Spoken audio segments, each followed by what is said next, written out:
Yeah, where are all my people in the madhouse? I'll be a guide, climb aboard and sit your ass down. Don't worry, there's no need to fear when you hear. You know we're right here. We got the crew and we're ready for a game time. You're not ready to step inside a deranged mind. Yeah, this is what you came here for. We got machinima news and fuck yous. It's the goddamn ward. What's up, everybody, and welcome to the Wardcast. Every Monday we bring you the latest in video game news, talk about survival horror, machinima, and what's going on at the Ward. I'm one of your hosts, Shaun Clark, alongside Jazz Rich. Hi, I'm Shaun Clark. And Alec Funnell. Wait, I beg of you! Wow! That's from a video game. What the fuck was that? It was so loud, too. It sounded like Jill. Actually, it's from Castlevania Symphony of the Night. Wow. I still haven't played that game, I'm sorry. I'm one of those people. But it's the end of the year. It's the end of a decade. 2020. Wow. Exactly, get fucked. 2020 is upon us, everybody. We're one step closer to the video game apocalypse. One step closer to flying cars and space exploration and time travel and all that shit, because future stuff, because that's what media teaches us. And we're one step closer to the edge. And we're about we're about to break. But yeah, it's a new time. I still feel like the future is underwhelming. It's like 2020 should be all like, we should already be like in flying cars and all this crazy shit should be happening. But we don't have anything. We don't have hoverboards. We don't have shit. We have cell phones. That's all we get. Have a cell phone. There's your future. It's disappointing. Yeah. Where's my shoes that just tie themselves? You know? It's called Velcro. God damn it. There you go. Idiot. Wow. Just kidding.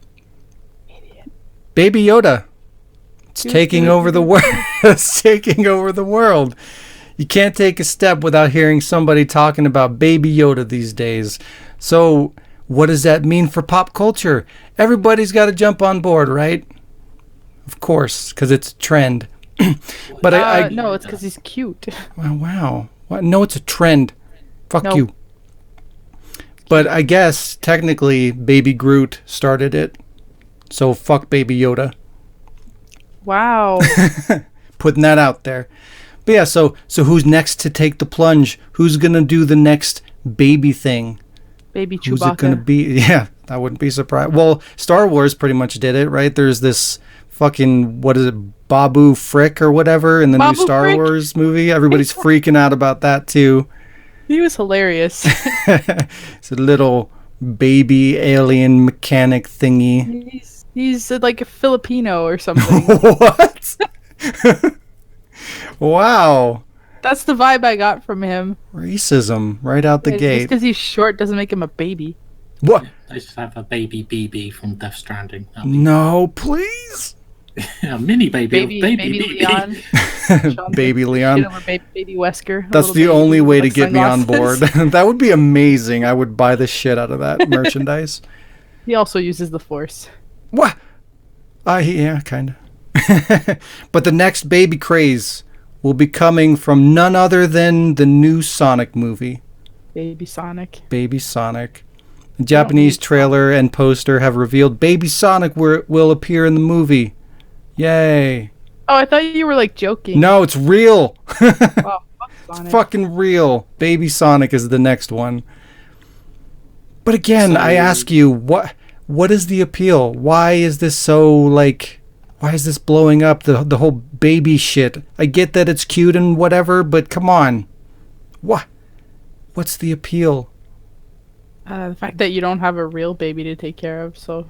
Wow. So you get all the cuteness, but you don't have to deal with all the bullshit, or what? Exactly. Yeah. Wow. If it dies, it's not your fault. You don't go to jail. Just he's the one who killed it, not you. Wow. Introducing Baby Be Gone. Babies are stupid. Baby Murder Simulator coming soon. It'll be packaged with Jesus Christ Simulator 2-pack. Jesus Christ RPG. Wow. Oh, yeah. I need to play that. Hey, Jess. Oh, yeah. Hey, Jess. Whoa. Hey, Jess. What? How was your final week of 2019, and what did you get for Massive Chris Day? I got to watch the birth of baby Jesus. Wow, live? No, they a live rerun. streamed it It on was a Twitch. rerun. Oh, Hang it was on, a rerun. I took a picture of the stuff that I got because I forget. What? It was pretty good. We had the whole family came over, and my cousins are at the age where they swear, so I don't feel as bad swearing around them. So that was fun. My family's just crazy, so that was fun too. I didn't do much of anything else. I mean, got a lot of cool stuff, and I haven't even used any of it except for Tomb Raider because I got the definitive edition. Tomb Raider. So I've been playing Shadow of the Tomb Raider, and there's nothing new because I already had it. So now I have 2 versions of the game. Yeah. You say that like it's a bad thing. What's wrong with having multiple copies of a game? Tomb Raider. Tomb Raider. How about if you get a baby edition of Tomb Raider? The baby Lara. Baby Lara. You do play as little Lara in this game, so I guess that's close.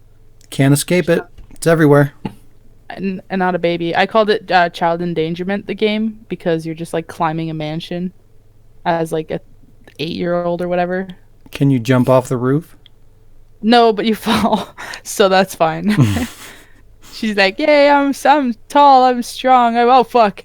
No, I'm dead. What? I think she said shit actually. Oh wow. But like I find it funny that I'm playing that game when I got 2 other games. I got Evil Within 2, but I haven't finished the first one, so I got to finish it first. You know, cuz I got to know who the evil is and where he's within, where he's and then I got Control. What? Where? What is that? Is that excitement or? It's just because you sold me on the game with just like a few words, but I've been avoiding your Let's Play just so I could like get the new experience of it. How dare you? And now I get to actually play it. Yeah, it's good. I'm pretty sure you're gonna like it. It feels like a you game. Probably. So it's terrible. Wow. No, I'm kidding. It's great. It's a piece of shit. I love it. Exactly. It bothers me how much the control character looks like Revelations 2 Claire, and I'm just like, what? Yeah, it's just Claire the game.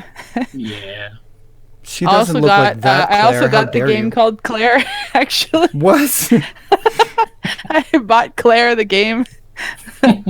Actually, I did that like a couple weeks ago. I haven't started it yet. I've played it a little bit on the computer, but now I get to play it like. The hell is that? I've seen that on like the PlayStation Store, and I couldn't tell what it was. It's like you go to the hospital to visit your dad or your mom. I can't remember, and then there's just like your mother, father, like your mother, father in the hospital, and you gotta crap egg. What? You gotta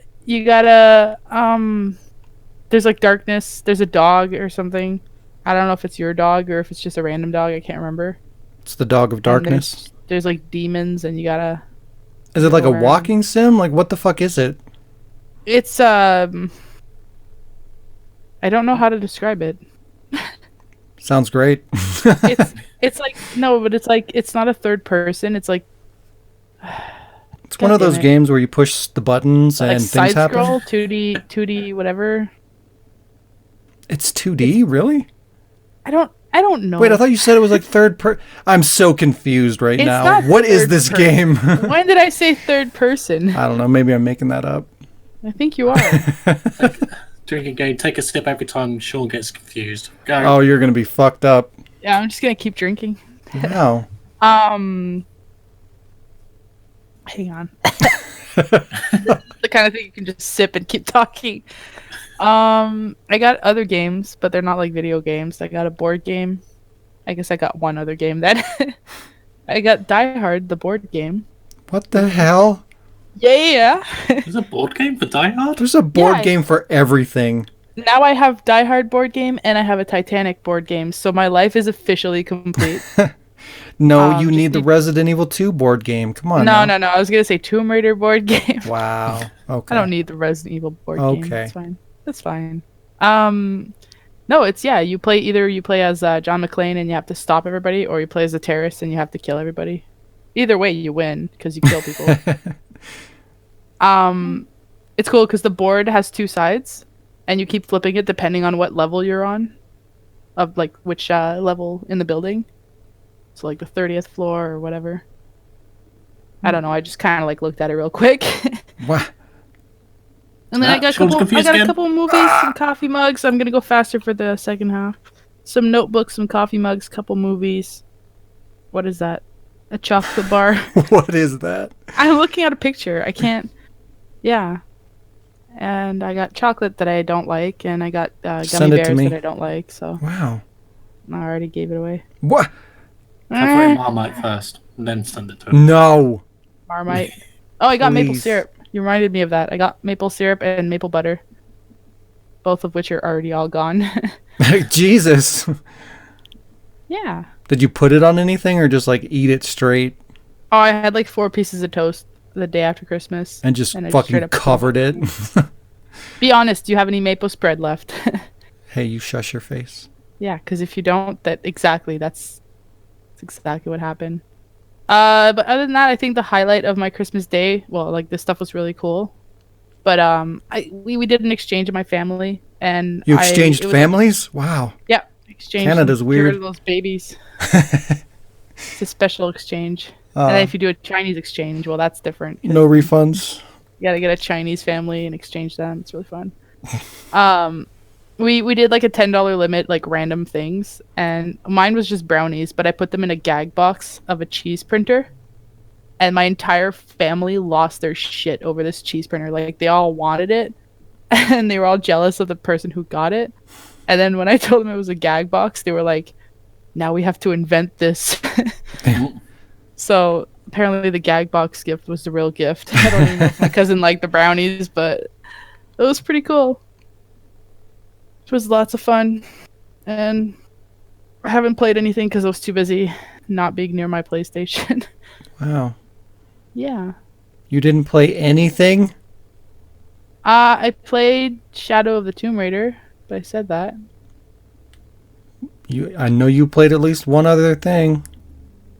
I went on Conan Exiles for like 5 minutes. Wow. Yeah. We played Diablo, you fuck. No. Oh, okay. That wasn't me. Okay. That wasn't me. Oh, is that why that person was fun and cool and did good? Wow. I don't know, but hopefully they're available after the podcast so we can play with them, because I'm fucking off. You did this to yourself. You. Meh, no, you. But I'm officially not allowed to get any more PS4 games on disc because What? the amount of games I have physical that aren't Resident Evil or Tomb Raider, because those are on separate shelves, are like on the shelf next to my PS1 games, and they're so snug that I can't fit any more. So I can't get more because then it's gonna fuck up the entire balance.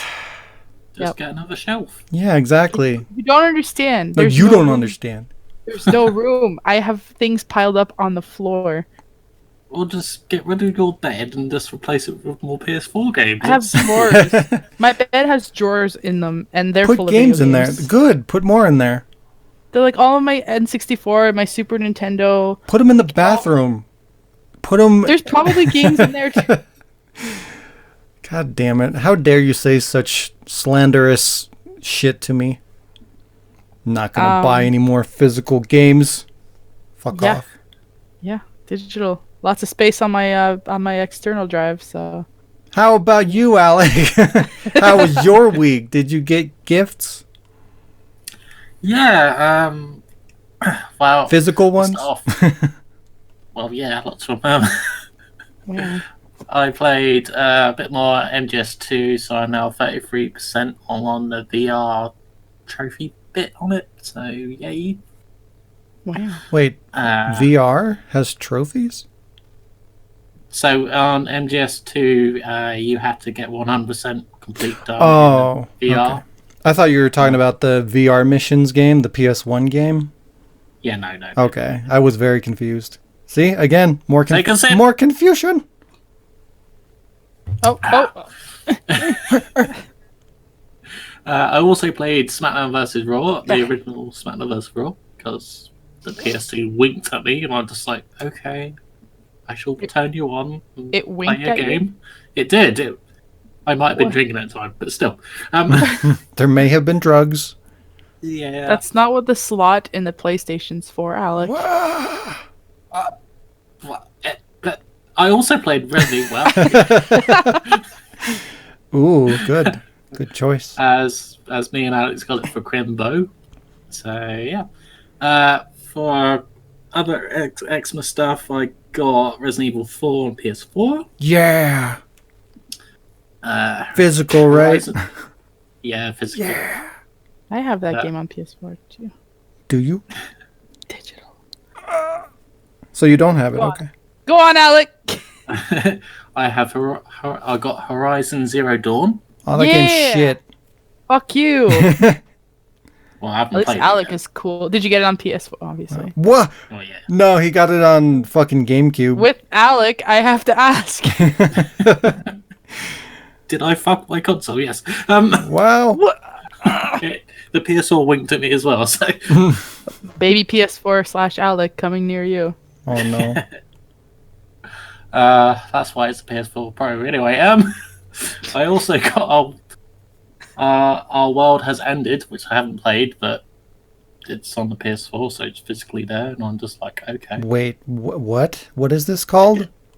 The game's called Our World Has Ended. You're making that up. No.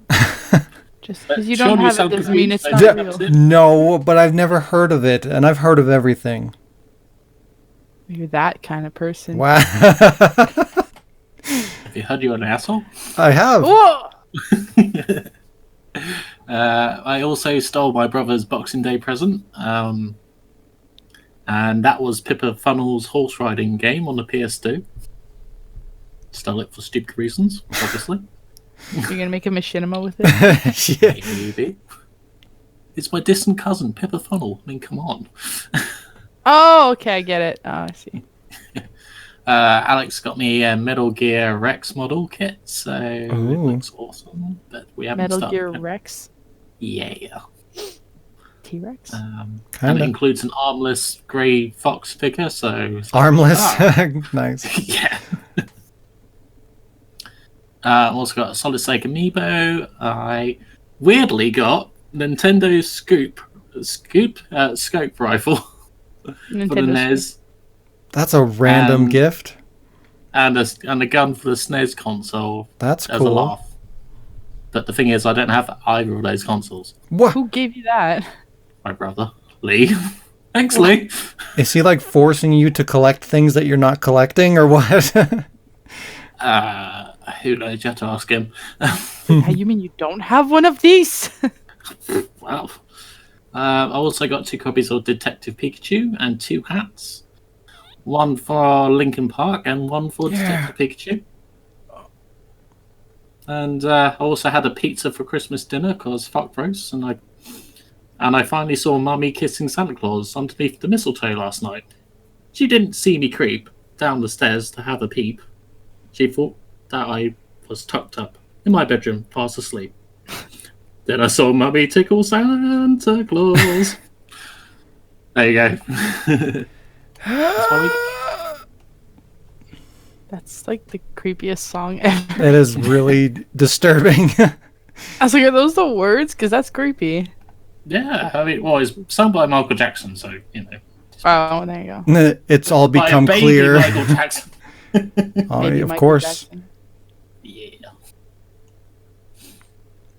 Before he was raping his own babies. Wow. Sean, Hello. what did you get for Christmas? Things and stuff and things stuff. I got some stuff. I got Luigi's Mansion 3 for Switch. I got The Wizards for PSVR. Of Oz. It actually looks cool. And I got Ghostbusters Remastered for PS4. I also took the opportunity to open the boxes that Lee and Alex sent me on Christmas Day as kind of part of my Christmas, and that was amazing. Holy shit. Do not tell us what's in it until we see the video. I'm not gonna. Well, I'm gonna give some vague information, but I'm not gonna specify anything. La la la la la. La la la la la. But yeah, huge thank you to you guys. That's fucking nuts what you guys sent me. Was not expecting They that. sent you nuts? They sent me nuts. Jesus. They're nuts. They Alec, cut them off and put them in the box. stop pushing your religion on other people, Alec. Wow. But yeah, the fucking that box like changed my Christmas because I had like 3 gifts and then that turned into like 50 and I'm just like, wow, okay. That's nice. Hey, family, Alec is better But than you. one of those gifts may have been a giant inflatable donut, but that's fine. What? Okay, I'm confused. So am I. You'll have to watch the donut. video. Because you're in Colorado, right? So that's how you get down hills. Yeah, it's how I travel through the snow. There you go. Dashing But, through the snow. I got tons of Resident Evil stuff, Dino Crisis stuff, survival horror games, just all kinds of shit was in there. It was really nuts. Again, I'm not going to go into super detail. I just want to say thank you because that was really fucking awesome and kind of made my Christmas. So, yeah. But, yeah, I did the unboxing video, so that should go up this week. Everything's already recorded and done. I just got to go through and edit it and all that good stuff. But, yeah, deeply grateful. Sincere thank you from the bottom of my ass. Ow. Where the nuts now are. Wow. And then my week. Speaking of Pikachu, I saw Detective Pikachu. Yay! And it was actually not bad. It was pretty good. And the way that they fit Ryan Reynolds into the whole Pikachu thing, I appreciated how they did that. I take back my complaints about Ryan Reynolds as Pikachu because it actually works. So yeah, that was surprising. I was a little bit concerned because after watching Deadpool, it was like, it's going to sound too similar. And... Yeah, that was still a thing. Just hearing Ryan Reynolds as Pikachu, that's all I can think about is like Deadpool and just Ryan Reynolds in general. So it kind of takes away from what they're doing in that particular movie. But the way that they handled it, I could appreciate, and I thought it was a good idea. So yeah, it was good. I also saw fucking Star Wars: Rise of Skywalker. Woof. I saw it twice. Twice? Jesus. Yeah. So I'm assuming you liked it? I did. I enjoyed watching it, but I had a lot of problems with it. And overall, I don't think it did what it needed to do to wrap things up in a satisfactory way, which is unfortunate considering it's supposed to wrap up the entire Star Wars legacy, essentially. There were some forced corrections made to fix things from the previous movie, and they tried to kind of tie up all the loose ends and explain, like answer all these questions and just kind of tie everything together and stuff. And I just don't think the way that they handled that was good. I think the answers that we got were not great, and the way that they tied things together and just the way that they progressed everything was kind of I wish they had done it differently.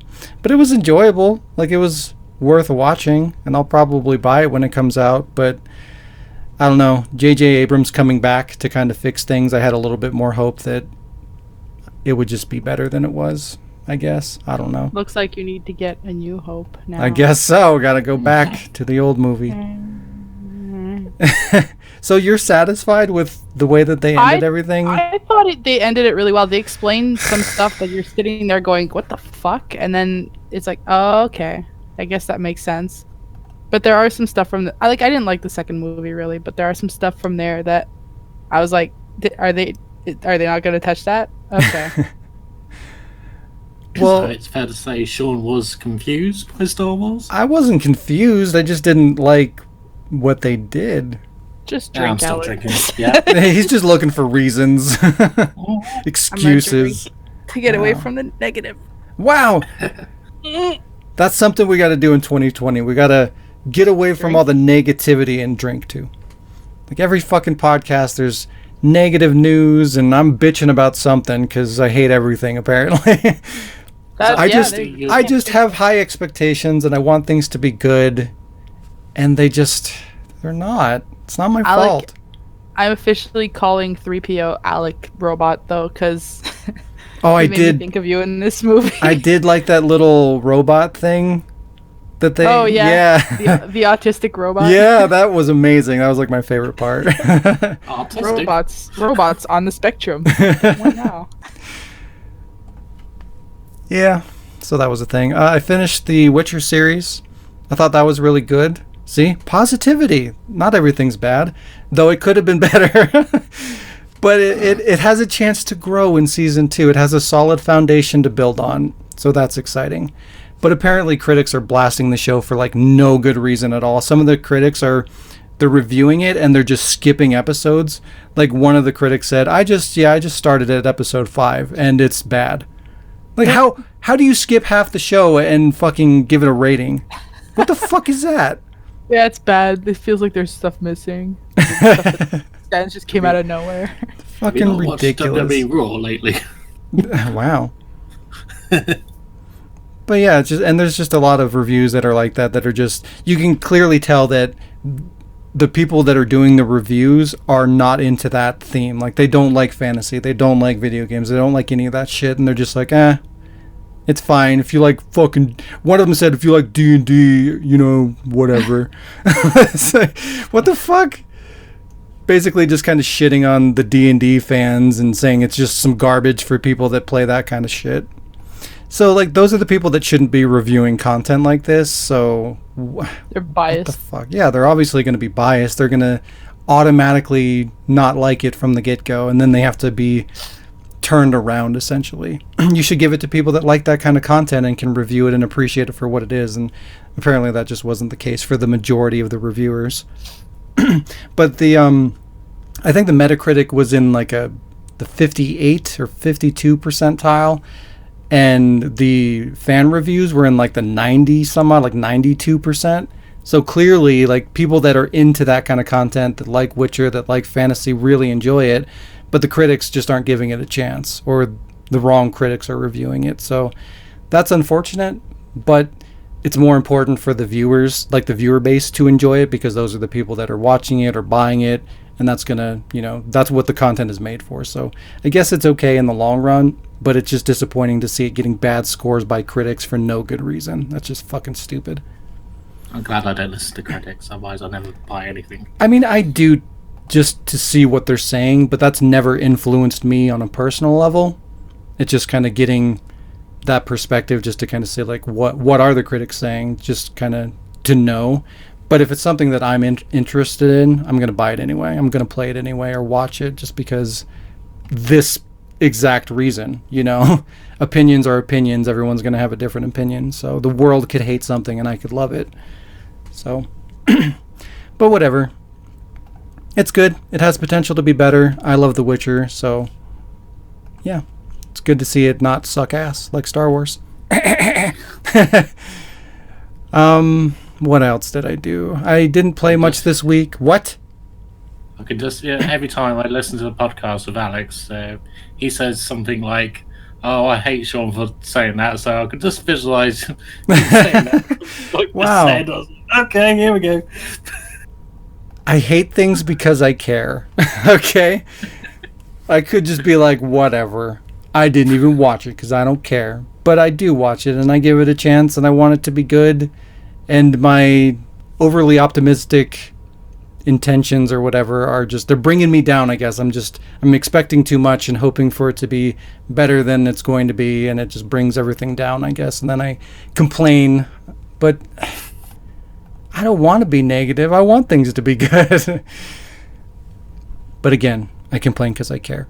But anyway, I played our typical 7-ish hours of Diablo with Jazz, or I don't know, maybe I didn't. Maybe I played with somebody else. Who knows?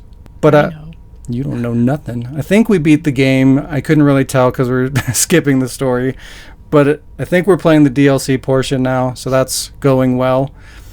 We're still fucking tearing that game apart on the hard difficulty, which is still strange. I don't understand why that game is so easy. How many difficulties did it have? Like 30?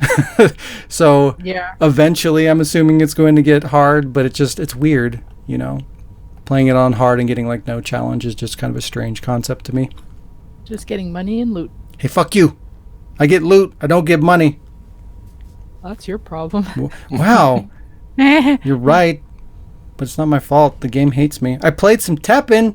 Hey. For the final time, I created several new decks.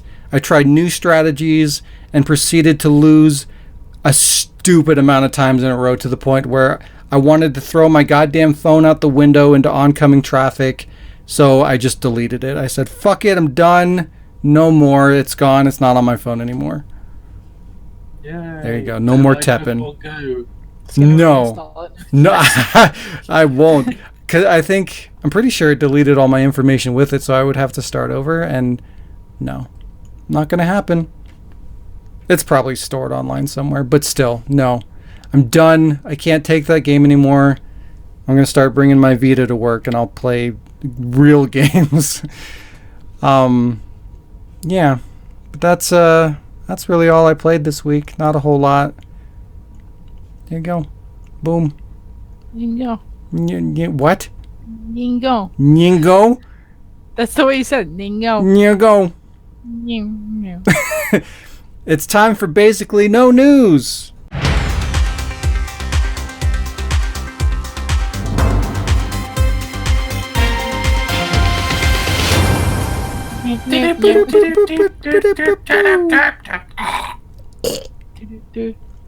Oh, hang on.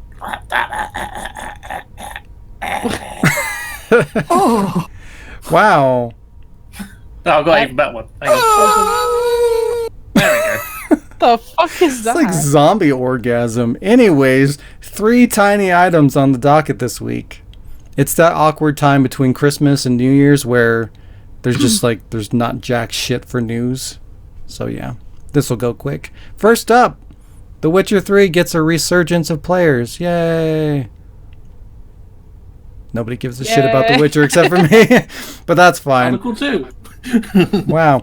Presumably it's due to the release of the new Witcher Netflix series, but a whole bunch of people started playing The Witcher 3 on Steam. Over the last 6 months, the average concurrent player base has been around 13,000, but has skyrocketed to 50,000 since the TV show debuted, so that's a huge increase.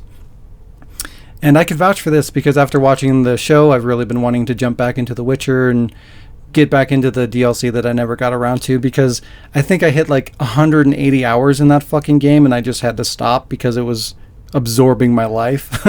Taking your time away from Teppen. Wow, fuck you! I was also a bit angry with that game because there was like 10 achievements that glitched for me, and in an open world game, that's really frustrating because that's typically like doing all the fucking side quests or collecting all these things, so it's a really time-consuming ordeal to actually get those trophies. So going back in and trying to get them again is going to fucking take like another 80 hours, and that really sucks. So I was really pissed off about that. So that also kind of disenchanted me a little bit for playing that game. But yeah, between that and just the amount of time that I sunk into it, I had to just stop and move on. But now that I watched the Witcher show, I want to get back into it. But yeah, it's cool to see so many people are playing it because it's an incredible game and more people should like it. You guys should play it, you fucks. It's good. Wow, don't fart at me. Which is it? You want to play Diablo and then The Witcher and Play them all. Diablo. Look, if it's between Diablo 3 and The Witcher 3, play The Witcher. It's better. You guys want to play Minecraft? I get Minecraft. We play it for like 2 days and then move on to the next game. That's Sean's fault. He keeps dying. Wow. Yeah, it's not my fault. I have rage syndrome, okay? When I lose all my shit, I have to stop. I have to take a break. But yet you don't want to play with the like mode where you can't lose your stuff. No, it's not how it's intended to play. I'm not a cheater.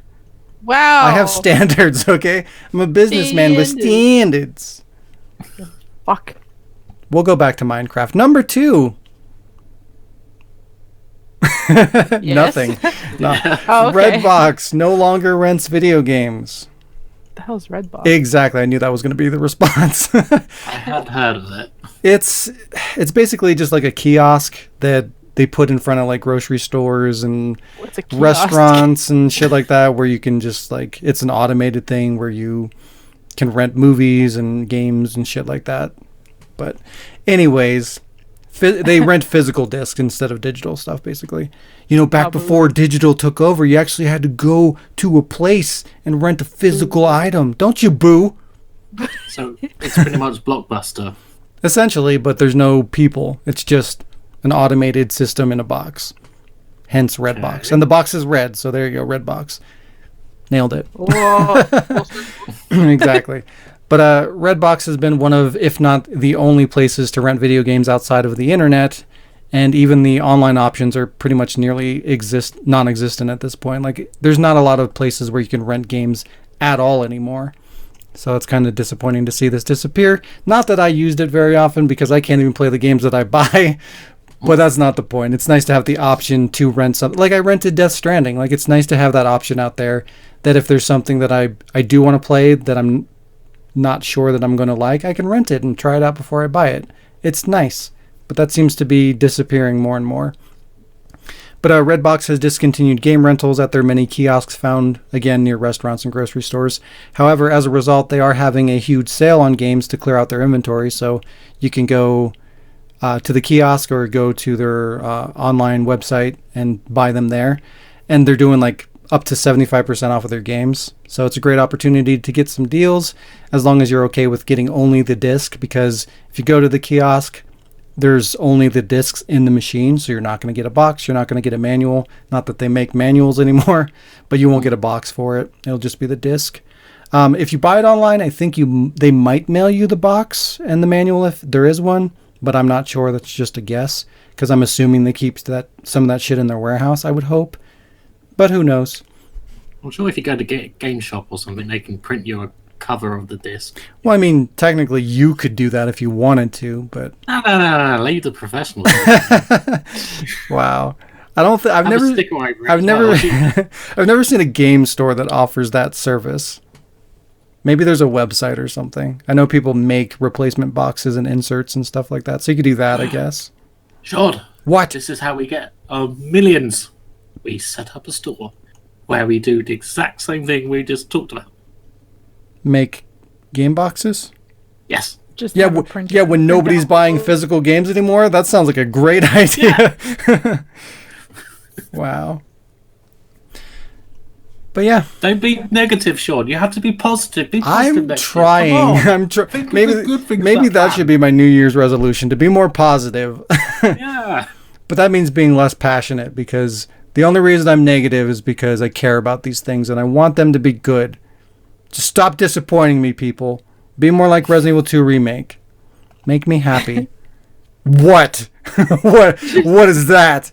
It's just from the start when we were talking about like the next baby thing. My brain has been working this one thing, Oh, and boy. it just keeps getting better and better. What is it? It was like we should make like a little doll of you and call it Baby Shaun. And then I started singing Baby Shark, but Baby Clark. And now it just has like a pull string that says, "Make me happy." Wow. Patreon.com/the word. Wow. And like everything is just better from this point on. How dare you make fun of my misery. Third and final story. A Xenosaga Remaster collection was almost a thing. And again, here we go. What is this? What is Xenosaga? Do you guys I know? thought you said Xenosaga. Xenosaga. Xenosaga. Xenosaga. Do either of you even know what this shit is? No? Great. It's got aliens, right? No? Well, technically, Saga, yes. No, I have no idea. Yeah. Wow. It's It's confused. So I'm going to it's an RPG that was on the PS2 that I guess it didn't do as well as the company had intended it to do, because it was supposed to be this long running franchise, and like the first one did well, and then it started to decline as the second and third games came out, and then it just kind of fell into obscurity. But they tried to bring it back with what is it, Xenoblade Chronicles, I think is what it's called, which takes place in the same universe but is like completely separate from the Xenosaga franchise. But anyway, they were good games. They didn't really get a whole lot of attention. and that was kind of disappointing. So it would be nice to see these come back and get kind of a second chance, but it's not going to happen. Third chance by the sound of it. What's that? Third chance by the sounds of it. No, I mean for the originals, because like first there was, what was it? Xenogears was the first one. That was on the PS1. That did really well. Like that was the creation of the franchise, and it was a really popular thing. And then they did Xenosaga, which was supposed to kind of take that series forward and be a bigger thing than it was, and it just kind of died. And then they started over again. So like they haven't tried to bring back Xenosaga before. This would have been the first time that they did that, but it's not going to happen. But Bandai Namco was considering making a collection of Xenosaga 1, 2, and 3 on current-gen platforms, but during the process determined it didn't make sense based on current market analysis. Katsuhiro Harada, a director-producer at Bandai Namco and the producer of the Tekken series, shared on Twitter that an HD Xenosaga remaster collection didn't make sense from a profitability standpoint. Harada said that the project was progressing as a potential plan but was dropped somewhere along the process. According to Harada, resurfacing the project would be difficult to do. So it's going to die and disappear and never happen, basically. Which sucks. I like those games. I was excited when I first saw this because I thought it was actually going to be a real thing. But no. Give it another 10 years. Be positive. Give it another 10 years. It'll be back. I don't know. Like I said, I don't think there's a demand for this, which is probably their market analysis was probably that. They were like gauging, hey, are people going to buy this? Is there a market for us to even put money into this? And they probably determined that there wasn't. So, and if there's not one now, it's been long enough that people would want it at this point. So if that hasn't happened now, I don't think 10 years is going to make a difference. In 10 years, nobody's probably going to know what the fuck this game even is. So me and Jazz didn't know what the fuck. Exactly. So 10 more years on top of that, it's going to vanish. Wenish. And that's the news. So much news this week. It smells like cereal. What? I don't know. I smell cereal. Are you having a stroke? Yeah, probably. Wow. Since it's the end of a decade, let's talk about what our 10 favorite games were across the last 10 years. It doesn't have to be one per year. The game just needs to have been released in the last 10 years. Okay. So let's talk about that. Alec, start us off. What are your 10 favorite games over the last decade? Okay, I'll start off with Far Cry 4. The game's shit. No, I'm just kidding. Wow. I gotta complain. Remember, it's my thing. Yeah. Wow. So I didn't really. I played a bit of Far Cry 1. I never played 2 or 3. And I got Far Cry 4, I think, on sale cheap, and I just ended up playing it until like, gotta get every fucking trophy, and I've platinumed it now, and this is like, yeah, it was actually an okay game, and I actually quite like the characters in it, so yeah. Is that the one with the cult? It's the guy in purple sitting in things. Oh, okay, yeah. Yeah, and he's got the other guy's mother's ashes, and he's just like, if you actually just sit there, listen to him, he'll give you the ashes, and you get a trophy. Yeah, I heard about that. Beat the game in 10 minutes or whatever. Yeah. How about you, Jazz? What's your number 10? Number 10. I had them all listed by a year, except for 2016. Number 10 is like the least favorite, right? No, it doesn't have to be in any order in particular. You can do it that way, but I couldn't fucking do that. I couldn't narrow it down that specific. There's too many. It was hard enough just coming up with 10. Resident Evil 2 is number 1. Wow. No, his is definitely Pokemon Go. Oh, yeah. Well, yeah. Teppen. Come on. Death Stranding better be at everybody's Teppen top and Street Fighter 5 are my top 2, of course. Yeah. No, so I guess I'll start with the 2010. I put Alan Wake. That came out in 2010. I thought about that, but it didn't make my list. I loved it because I didn't always play horror games. And when I first started playing that one, like, I'm terrified of the dark, so I could relate to the character. I was like, oh my god, if that was me, I'd shit my pants. And I like the idea that the flashlight becomes a weapon, or part of the weapon, to stop the bad guys. So yeah, that was a really cool mechanic. I like that. Yeah.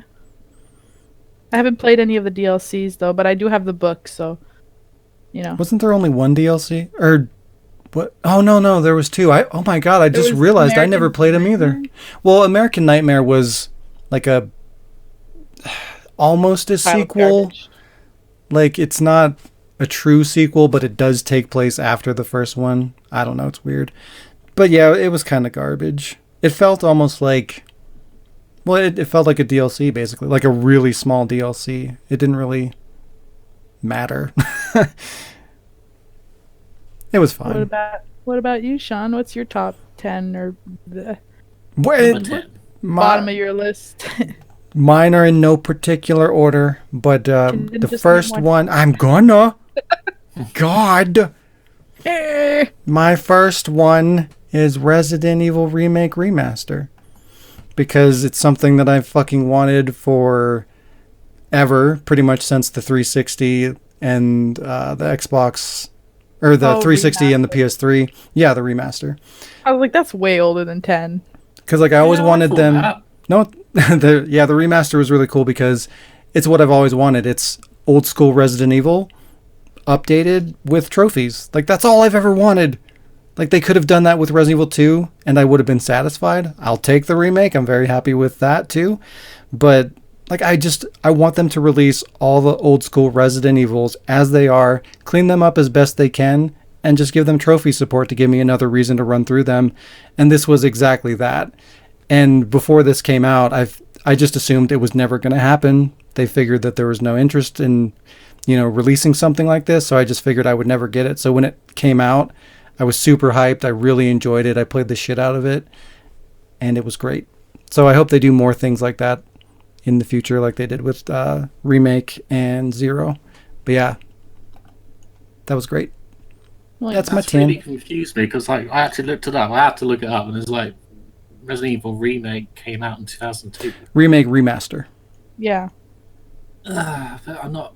It's just like saying, "Oh, I'm gonna say Metal Gear Solid," and then the HD remake of that, and then the HD remake of 2. And that I mean, if count, that's what dude. you're into, those can be your favorite games because they're still new on a current platform.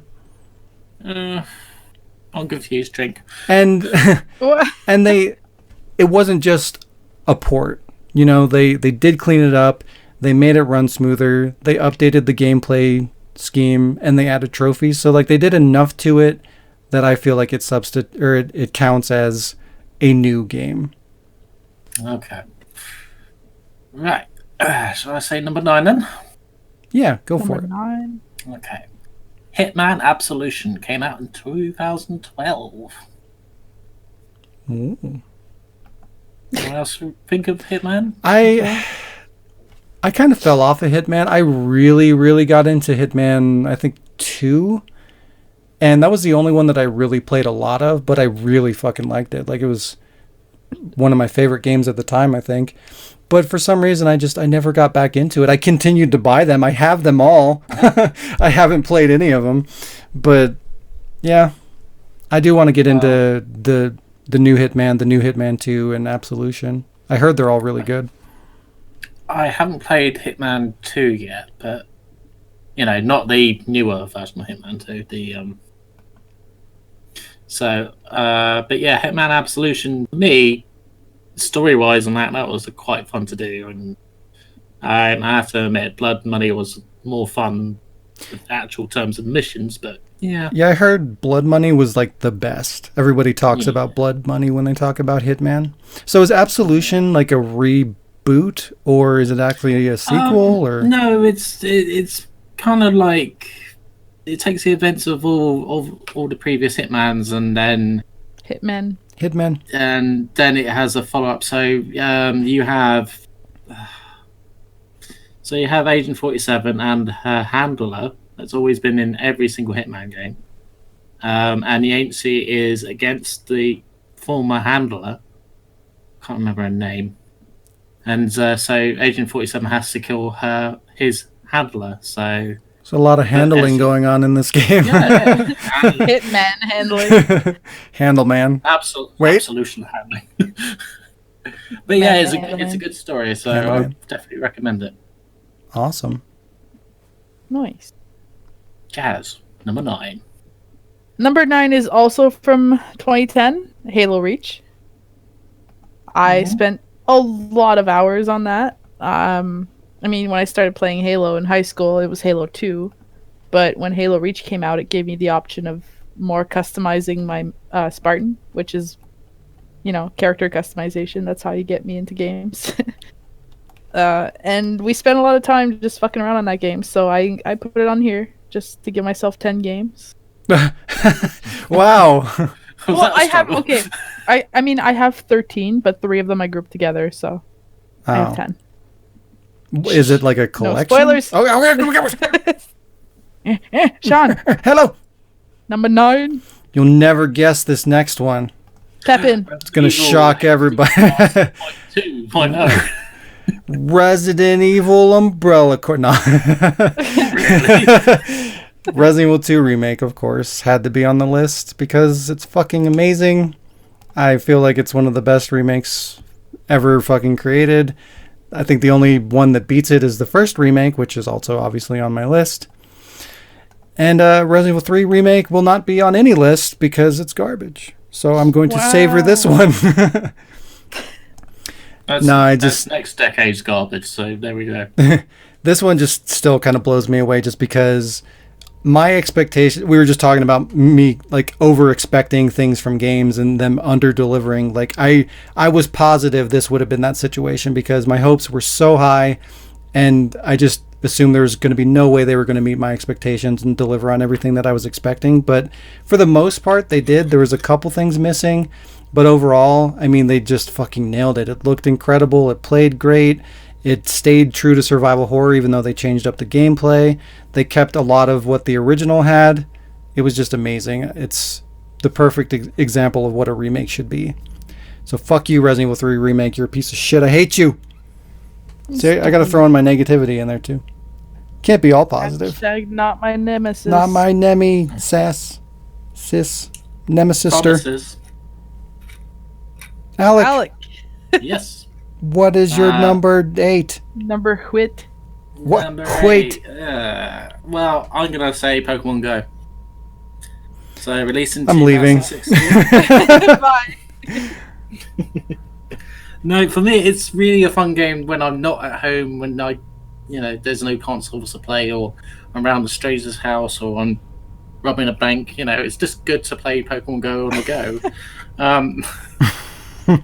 So, yeah, I mean, just the thing, I was quite late to play it. I think I only started playing it last year, or early this year, something like that.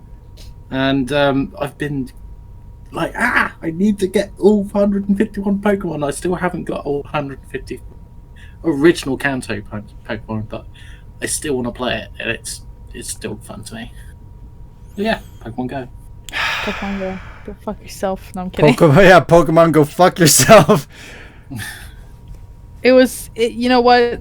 Obesity levels probably went down the time when that game came out. Yeah, I A lot of can't. people were just running around fucking... Mortality levels went up because people were running into It was a traffic. trade. People got healthier, but they also died faster. Also, rape levels went up with fake Pokemon stop stations. Yeah, I heard about that. People getting mugged and shit. Just a sign pointing to someone's basement. And it just says, free refills for Why is there a Pokemon in the sewer? Yeah, but there's a logo of a Pokemon ball, so... maybe it's legit. Jazz, what's your number 8? Number 8 comes in 2011, Saints Row 3. Yeah, I never really 3? Grand Theft Auto. I never liked games like that. And then I guess I had Xbox Live, and I was like, hey, this gives you a fucking free game every month? What? So I have the a first question. free game that I ever downloaded was Saints Row 3. I have a question. Was Saints Row 3 your first Saints Row? Yes. Okay, that explains it. You may continue. No, I have Saints Row 1 on the computer. To be fair, Saints Row 3 was the same for me. I started It playing was your Saints first one Row too. 1 So, after okay, the this other two. actually makes a lot of sense to me because a lot of people say Saints Row 3 is their favorite, and I think that's because most people's first Saints Row was 3, but 2 was fucking amazing. Like 2 is the best one in my opinion, but it might suffer from that situation where it's like it's kind of aged a bit. Like Saints Row 1 is just a bad game. It's terrible. 2, it's pretty funny though. yeah, it's funny, but the gameplay is just bad and the graphics are like so terrible. But 2, like, it's still kind of stiff and clunky and has a lot of problems, and it doesn't have as much in the open world as say 3 does, but the mini games that they had and the story and just everything was done, I think, a lot better in 2 than they did in 3. So 3 to me was kind of a disappointment, but it did start to implement more variety and like more mini games and kind of open up the world a little bit. So like there's great things about it, but I still feel like 2 is really where Saints Row became a thing. Like that was like the starting point where it really kicked off and in my opinion became better than Grand Theft Auto. I've always liked Grand Theft Auto, not to the degree that a lot of people do, but Saints Row to me has always been a lot better just because it knows what it is. It's not taking itself seriously and it does all these stupid over the top things. In Saints Row 2, you could literally hijack a fucking sanitation vehicle and spray shit on people and buildings. It was great. And just stupid shit like that. Saints Row 4, you could launch your friends out of the fucking cannon. Yeah. Or random pedestrians. I only played really like Saints Row 3 and 4, and I fell in love with Saints Row 3 like right at the start. I was upset because I was like, I don't want to play as this fucking like Elvis looking motherfucker. And then it turns out that you have like the character creation, and on top of that you throw in Laura Bailey, which is like super iconic. Yeah. So it just made the game so fun. But then I played 4 and it felt too easy because of the superpowers. I didn't like it as much. So I always go back to 3 and I'm like, this is my, like, I just want to fuck around and do absolutely nothing that has a point. I'm gonna go in this game. And it was fairly enjoyable. Yeah, So and it took that, list. like, people play Grand Theft Auto just to kind of get, like, go in the world and fuck around and, like, blow shit up and kill cops and just kind of fuck around in the world.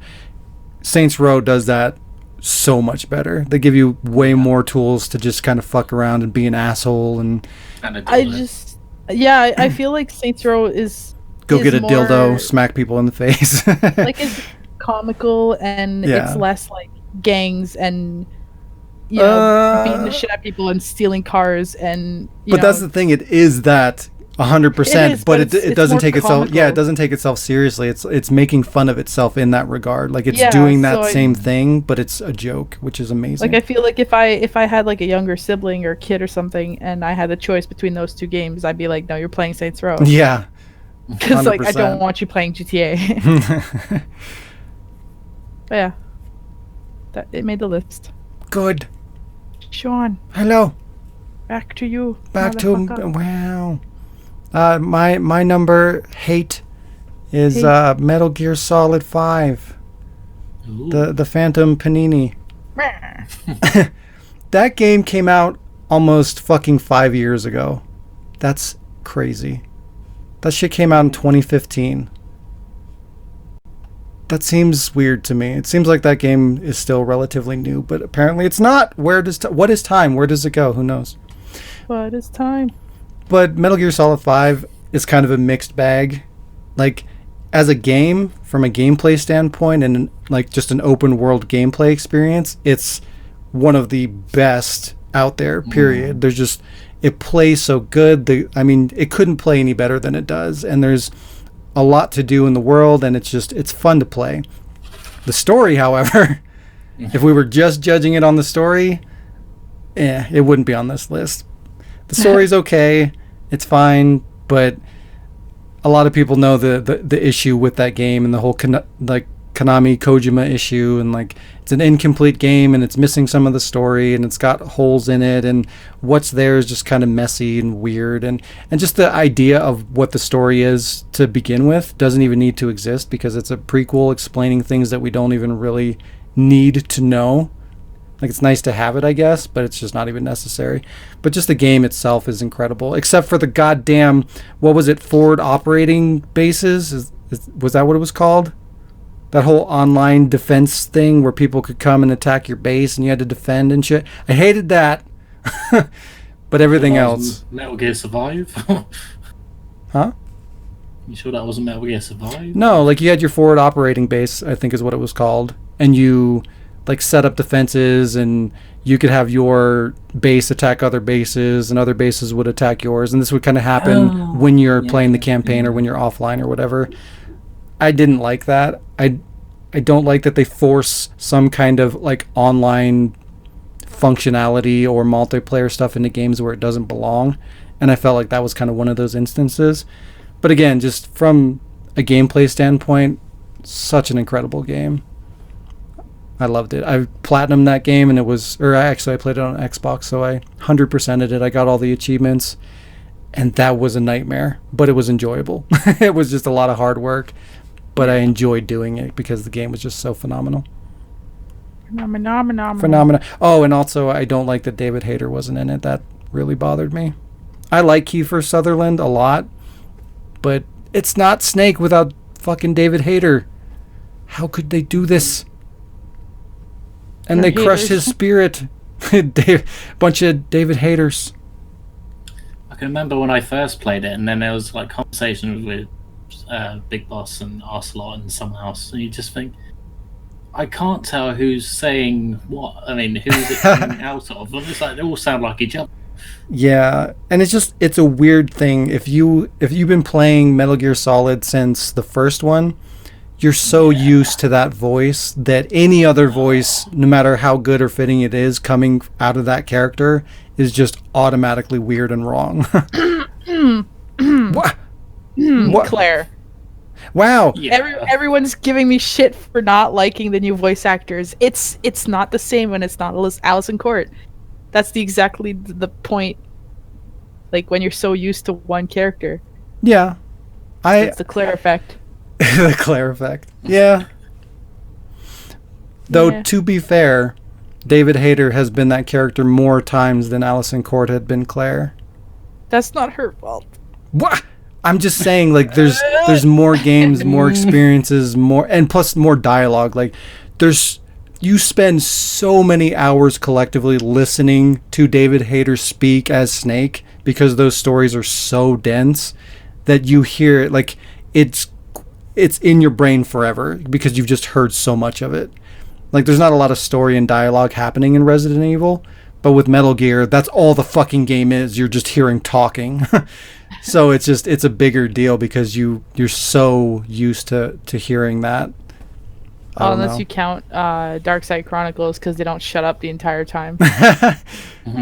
Yeah, but that's more just like, look out. No, Eat a Claire keeps whining about the bugs and the shit. What the?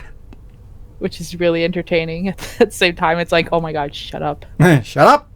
Shut up, Steve. Yeah. Yeah. Yeah, the Claire effect. That's what I'm calling it now. Clairvoyant. Metal Claire Solid effect. Oh my god. Alec. Okay, so next one comes from 2011. And What number is this? This is 7? Yeah. Okay. So it is Tekken Tag Tournament 2. What? So yeah, it is just such a fun game, and it is still a fun game. I still haven't platinumed it. I mean, it's just, but it is a fun game. I could just lose myself for hours on it unless I'm getting frustrated with getting one specific trophy, and I'm just like, nah, throw the controller out the window. But the only thing because I loved the original Tekken Tag Tournament, and even the bowling, but with Tekken Tag Tournament 2, it didn't have the bowling, but it was, I know. but the remixes, the old music backgrounds, that was good as well. Because like, I like the school thing from the original Tekken Tag Tournament, and the Jin music and other stages. It was like, oh yeah, definitely it was hitting the spot. So still a fun game. I still play it now. Nice. Yep, I agree. That game was fucking incredible. And that might actually be my favorite fighting game of the last decade because it was done so well. Like, it played really well. It was all the best things of Tekken, and they put tons of fucking content, tons of characters, tons of maps. The online felt really well. They did have like the mini games and stuff like that, but it was missing things. I can't remember. That one did have the Tekken Force, if I remember correctly, right? In some way. It's been a while, but I could have swore it did. Can't remember that. If it's the one I'm thinking of, it had it, but it was like a simplified version of it, which was a little disappointing, but at least they had it because the game before that did not. So they brought that back, so that was cool. But yeah, if you like Tekken, I feel like Tekken Tag Tournament 2 is probably the best Tekken out there, for sure. It's better than Tekken 7. Oh, yeah, by a lot. And I did platinum that. Well, I played it on Xbox, so I 100%ed it. But yeah. Hexbox. So good. Hexbox. The Hexbox. The Hexbox 3006. PS4. You know what? PS3. I would be willing to buy that game again to platinum it. So yeah, maybe. Maybe. Cheers. Unlike Street Fighter 5, fuck that game. Fuck it. Fuck it. Cheers. Number 7. So, I feel like you're gonna get mad at me for this. There's only one Resident Evil on my list. Ooh. How dare you? I didn't hate Remake. I liked Remake. But clearly, and you know this, I preferred Revelations. So Revelations is my 2012 favorite game release. I played the shit out of that game on every console it came out on. Well, I don't know if it came out on the Xbox One. Probably. It did. But I don't have an Xbox One. But like I played it on the 3DS, the shit out of it. Like on the bus, everywhere. And then I played it on like the fucking computer, the PS3, the PS4, the Xbox 360. And I never get sick of it. And now, of course, I've got Irrelevation, so I feel like I have another tie to it. Where, like, the more I play it, the more I know it, the more I can write for it. I don't know. No, I think I'm not mad at it. I agree that it belongs on the list for sure because it is a great game and it doesn't get old. You know, like you said, you can play it over and over and over again and play it across multiple platforms because it is good. You know, it's just an enjoyable game. And then raid mode is really deep and that keeps you coming back to it, and that doesn't really get old either. So yeah, exactly. And this was one of the first Resident Evil games to start to tie it back to horror again, which was fantastic. Yeah, everybody was complaining when Resident Evil 5 came out that it wasn't survival horror, and I'm like, you know, it wasn't really, because it was more of an action game. And I would love to put Resident Evil 6 on here. I really love that game, but I can't put it as a whole game because I hate Chris's campaign. I don't like Ada's campaign. Half the game sucks. Yeah, I like Sherry's campaign, but I prefer, you know, Leon and Helena because they're just like, I love it. I relate to the character because I like everything she says. I'm like, oh, that's what I would have fucking said. Like, I don't have time for this shit. Gotta go over here. And at the same time, it's like, you know, that game on its own would have been great, but for the rest of the game, I didn't care much about it. Maybe they should have taken a Final Fantasy VII remake route and just fucking broken it up into several games and released them across a decade. Resident Evil 6.1. Yeah. Leon. And then Leon same edition. thing with 5. Like, I'm pretty sure Resident Evil 5 is older than that. Yeah, I think 5 was 2008 or 9. Yeah, and well, like 9 would actually count. I like that game. I like playing it with the friends, but I wouldn't be able to just sit there and play it like over and over, as you know. And I could play like Lost in Nightmares and Desperate Escape so and so, just like not as much. But again, it's not as a whole game, whereas Revelations, like, it's a single player. And it is exactly like, instead of being in a mansion surrounded by zombies, you're on a fucking ship, which is scarier because you can't just leave the ship like you can leave a mansion. You can't just like, oh, it's okay, like we'll just go out the front door and run. No, you're in a fucking boat. Like, you have nowhere to go. So when that game came out, I remember at first I was like hectic about it, and then Jen had it, and we were driving back from the convention, and I was playing in the car on her 3DS. And I was like tilting it to see it because the sun was flashing on it, and I was like, oh man, I wish it was dark in here right now. This looks really intense. And then from that point on, it was just like, Mom, I need a 3DS and I need this game, but I need the Circle Pad because I got to play with the Circle Pad Pro. And it was just, I loved it.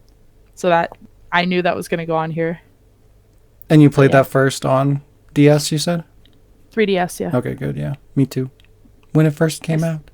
I still have it on 3DS. I mean, Me I too. take it some places with me just so I could, if I go to the cottage, I'm not going to bring my entire console with me, so I'll bring my 3DS. Because if I'm in the mood and I'm not feeling concussed, which is rare, I'll focus on that little screen and I'll have like a pen and a paper next to me and I'll like write ideas for revelations. Oh, that's cool. Sorry. Which is cool. It gives me that option. Like, Yeah, you I can't never even bring thought every about game that. around. Yeah. It's like you So can that's why actually one work time on I was- machinima because you have it with you. That's fucking Exactly, crazy. and I know the game enough that even if I miss some, like, it's so small that I miss some details, like, yeah. I only have I- two I- problems with that game. One is the story. I hate water. What do you mean the story? The story is terrible. Come on. It's and some of the characters are real bad. Yeah, that Parker. He I hate that guy. I already forgot what he sounds like. wow. And just the fact that you can't play co-op through the story. Those Yeah, are the that only was two a problems nice I have little with that addition. game. But And- there's so many co-ops that it's not something that would have been necessary. Yeah, but when you always have a character there, it's like Resident Evil 0 again. Why It's is the it not lowest co-op? effect. The It's the lowest effect. The You have an lowest? AI that's a piece of shit. Wow. Yeah, from Left 4 Dead. Lewis. Oh. Here we go again. Oh no. God. But no, it is a great game for sure. Just low. I got confused. Drink. Confusion. I am confusion. But yeah, Alec. that's my number 7. No, it's you. It's No, about- it's really that break. Oh Jeez. wow. What is this? 7? Come on, take 6? Captain. 7. Confusion. The remake. For me, The Witcher 3 is my next one, obviously. Okay, only- sell us on the game because I'm almost curious. So come on, just sell me on the game. So, here's the thing. A lot of the games that we've been talking about are like open world experiences. So, as long as you like that kind of a game, The Witcher 3 should be something that you enjoy because it's one of the biggest, most dense open world games out there. Like there's most of that game's enjoyability comes from just exploring the world and finding just these random things and these little side stories that actually turn into big stories that you could completely miss and never see if you just ran through the story. And it does it so well. Most open world games are they're like the side quests are so simple and forgettable that you don't really need to experience them to really get a lot out of a game. Like you can go through Grand Theft Auto and most of that game is going to be experienced through the story. And then you can do these little things on the side and it's whatever, but you didn't need to do that to really appreciate what the game is doing. And that's how most open world games are. But with The Witcher, like you could completely ignore the main story of that game. It's good, but it's not the reason you're there. The reason you're there is to experience all these little secret quests hidden throughout the world because those are the entertaining ones and they're all different. There's a lot of variety. They're deep. They're rewarding. Like you actually get like good gear and you find like better suits of armor that are like really cool looking. Like your appearance changes as you get the armor and stuff like that. So like there's a lot of reward for going out and exploring the world and meeting these people and getting these really cool and interesting stories from these characters. It's kind of like Deadly Premonition in that regard, where like that game is cool because of the characters in the world. They're just quirky, fun characters that you want to go out and explore and talk to and do these little side missions for. It's like that. It's like you want to immerse yourself in the world and meet these people and do these quests and you get rewarded for doing so. And just would you go ahead. would you need to play Witcher No. 1 to? Not at all. Okay. I've never played the first one because it was only on PC. I did play the second one, and you get a lot out of knowing what happened in the story. And in fact, like there's choices that you make in 2 that do overflow into 3. So that's a cool thing to have, but they do explain everything enough that you don't need to actually play those games. And there's a lot of characters from 2 that are also in 3. So again, knowing those characters previously does kind of enrich the experience because you're seeing more of those characters in 3. And then just the combat is really fun and it's really deep. like a lot of like fantasy kind of like open world games, the combat's like super duper simple. Like Skyrim's one of the fucking like the games. Like when you're talking about like an open world game, everybody talks about Elder Scrolls or Skyrim or whatever. And the core mechanics of that are really simple, right? It's block, swing, magic. You know what I mean? Where like in The Witcher, it's just a lot deeper. Like you can counter, you can dodge, you've got several sets of magic that have different tiers.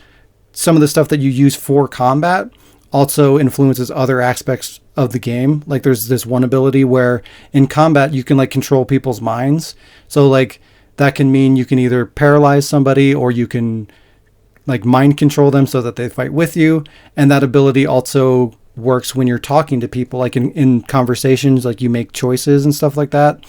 And as you're making these choices, depending on your level of ability in that same skill where you can kind of mind control people, you can influence the conversation and make them give you more money for a quest, or it can take you down a dialogue path that will get you like a completely new mission that wouldn't even exist if you didn't have a certain level in that skill. Like it's super, super fucking deep. Okay. I might give it a go. It's PS4. It's really incredible. Yeah, it's on PS4 and Xbox One. But it's hard to do it justice. You just need to give it a shot, give it a chance, because it is kind of slow at first, you know, since it is a big open world game. You probably need to give it a good 5 or 10 hours to really get into it and appreciate what it's doing. But it's hard to talk about because there's just so much without making like a whole podcast about The Witcher 3. It's incredible. It's insane. The amount of content that's in that game is fucking nuts. You have sold me on giving it a chance. You should. I fucking love that game. No! There's a reason I spent 180 hours in that game. Alright, so my number 6 then is Metal Gear Rising Revengeance. It came out in 2013. The what? That's a good pick. Metal Gear Rising Revengeance. So you're basically riding, and it's after the events of MGS4. Snake's not mentioned in it pretty much at all. So you just go around chopping things to bits, and you. It's for me. It's one of them games I could play, you know, from start to finish, and then not play it for a good year. Then come back to it and still enjoy it. It's just really fun to like cut shit up. Yeah. And it's like you can even cut up the Metal Gear Ray unit. It's just like all the time I struggled with you on MGS2, I'd fucking cut the dead ass of you now. But you're getting your revengeance. Yeah. So yeah, it was a nice little send off for Raiden. Really, I know there was sequel baiting for. You know, when you see the end of it and you think, oh, okay. But for me, I'm quite happy that Metal Gear's dead now. Wow. I'm fine with it. I got to play all of them that I wanted to play, and now I'm just like, okay, that's it. I'm good. Really? You don't want a remake, you don't want a sequel, you're just okay with it being gone? You know, if there's gonna be a remake, you know, fine, but it's you know, I will get it eventually, but for me, the story of Metal Gear is done for me. Yeah. I mean, it's been done for a while. They ended it with 4, so... Yeah. I mean, this is what I secretly worry about with Resident Evil games. I'm just like, how's it going to end? It needs to end at some point. Yeah, and that's the thing. Like, at this point, I don't think they can end it it's Star Wars. It's Star Wars again. Like, I don't think there's any way that they can end it in a way that's going to be satisfying. Just because they've drawn it out for so long and things have gotten so convoluted and weird and fucking messy that how could they make sense of it all? They could have just thrown characters at a volcano. I mean, of course. Well, it's just like Resident Evil 4. It's like, oh, by the way, Umbrella's gone. What? What's Umbrella? I fucking hated that about Resident Evil 4. Umbrella. I have to admit, I enjoyed the music in Rising. That was Ooh, quite fun. Yeah, it was really good. It's like when you get really into the game, it's like you're going against the boss and like, oh yeah, fuck it, let's go. And it's just cool because you can just like fucking cut up all the shit in the environment Yeah. Like go and chop up a car into little tiny cubes. It's Like entertaining. when Jack goes crazy into red mode, you think, right, he's on for it. Let's go. I need to play Yeah, that that's game my- again. It's been a long that's time. my- What Number year did 6, that come out? Jazz. That's 2013. Oh, okay. So, Jazz, you're number 6. So I hate that game. I'm at 20. I hate you. Wow. But now I know you hate because you care, so you care a lot. Exactly. The more I I'm have- complaining about something, the more I care. I have sorry. I have a few in 2013, but I'm gonna start with one like I did earlier. So 2013 was the year The year where Tomb Raider came out, which sparked Tomb Raider, Rise of the Tomb Raider, and Shadow of the Tomb Raider. That's the 3 I'm including as one. And I even remember the day that I saw the trailer for that game. I was like, I was following Tomb Raider, but I was mostly playing Underworld over and over because that was my favorite at that point. And then I have a picture that I've had on my Facebook for a long time, which I have a face I make when I look at something that instantly like grabs my attention. And I'm sending it to you now. And if you want to post it on the thing to show it, I don't care. It is that is the face that I was making while staring at that trailer, and then instantly went, I have to get this game. I got it the day it came out. I played the shit out of it, and then anytime I was in a shitty mood or whatever, I would play that game and just get lost in it for hours. So that game was a lot. To me, it wasn't just Tomb Raider. It was like, oh my god, like this is her story. This is like before Tomb Raider. Wah! Before the rating. Before when she was just a little wee lad. Oh, we last. Little 21-year-old on a boat, and then everything happens. And then I know there's been a lot of controversy about like Rise and Shadow, but I haven't been able to not play them. I'm just like, no, I gotta play Rise, and then I'm like, oh my god, this is even better than the first one. And then I play Shadow, and I'm just like sat through it. Like, took me 8 hours to finish it because I sat through it without peeing, and I was like, ah! There's like tornado warnings going on around me, and I'm just like, no, I will finish. So yeah, the trilogy, and I don't know if they're gonna make more, but I hope they do. No, Was they're definitely not. on the list. They're taking. Yeah. Well, they will eventually, but they're taking a break right now because 3 didn't do well.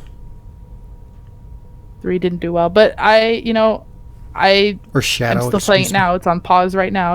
I'm playing it right now, and there's just so many things. Like, I still have not 100%ed it because there's just so many things to do. You can like travel back and forth to go finish like specific parts of the game. You can do the extra stuff, especially in Rise that has a lot more content. And this belongs on here.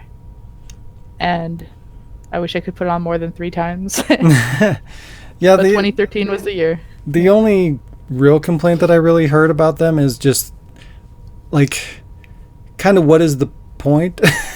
Because they brought back Laura. It seemed like to make her more realistic and to humanize her and do that. And then that quickly just flew the fuck off the rails because it's like in the beginning of 1, it's like, oh, she's innocent, she's young, oh god, murder, tragedy, almost rape, horrifying things, oh god. Yeah. She's a victim, and then it very, very quickly turns into she's a crazy murderous psychopath. Well, it goes from she started off just looking for one thing that her dad talked about or something, and she was like, oh hey, we're close to this, and then it becomes such a big thing. This guy's behind it, this whole thing is behind it, and now she's like she wants to finish it, like she's going crazy. But they do bring it up in the first game that she's like, she's like, I had to kill someone, and he's like, oh, that must have been hard. She's like, actually, it's really scary how easy it was. Oh, that's good. At least they address it to some extent. But yeah, The first one was definitely emotional and like more like development of the character, because if you just start playing Tomb Raider, it's like, who is this girl? And why is she so okay with just walking into a tomb and being like, oh shit, there's people here, shooting them? Oh, is that a T-Rex shooting it? Oh, is that a Like- T-Rex? Like It's she normal. goes through so many supernatural, Yeah. unrealistic things in the trilogy, like that you're like, oh, okay. So when she's an adult and she's like an official Tomb Raider, she's like, yeah, well, now I'm gonna use my money to do this because Yeah. that seems a little bit smarter. More backpacking in Europe. I'm gonna fucking fly over all of it. That's cool. The only one that I played was the first one. I eventually will play the Yeah, other two. Hey, we wow. talked about this. But We'll get the I third one. I really liked the first one. The first one was really good. I thought they did a really good job with it.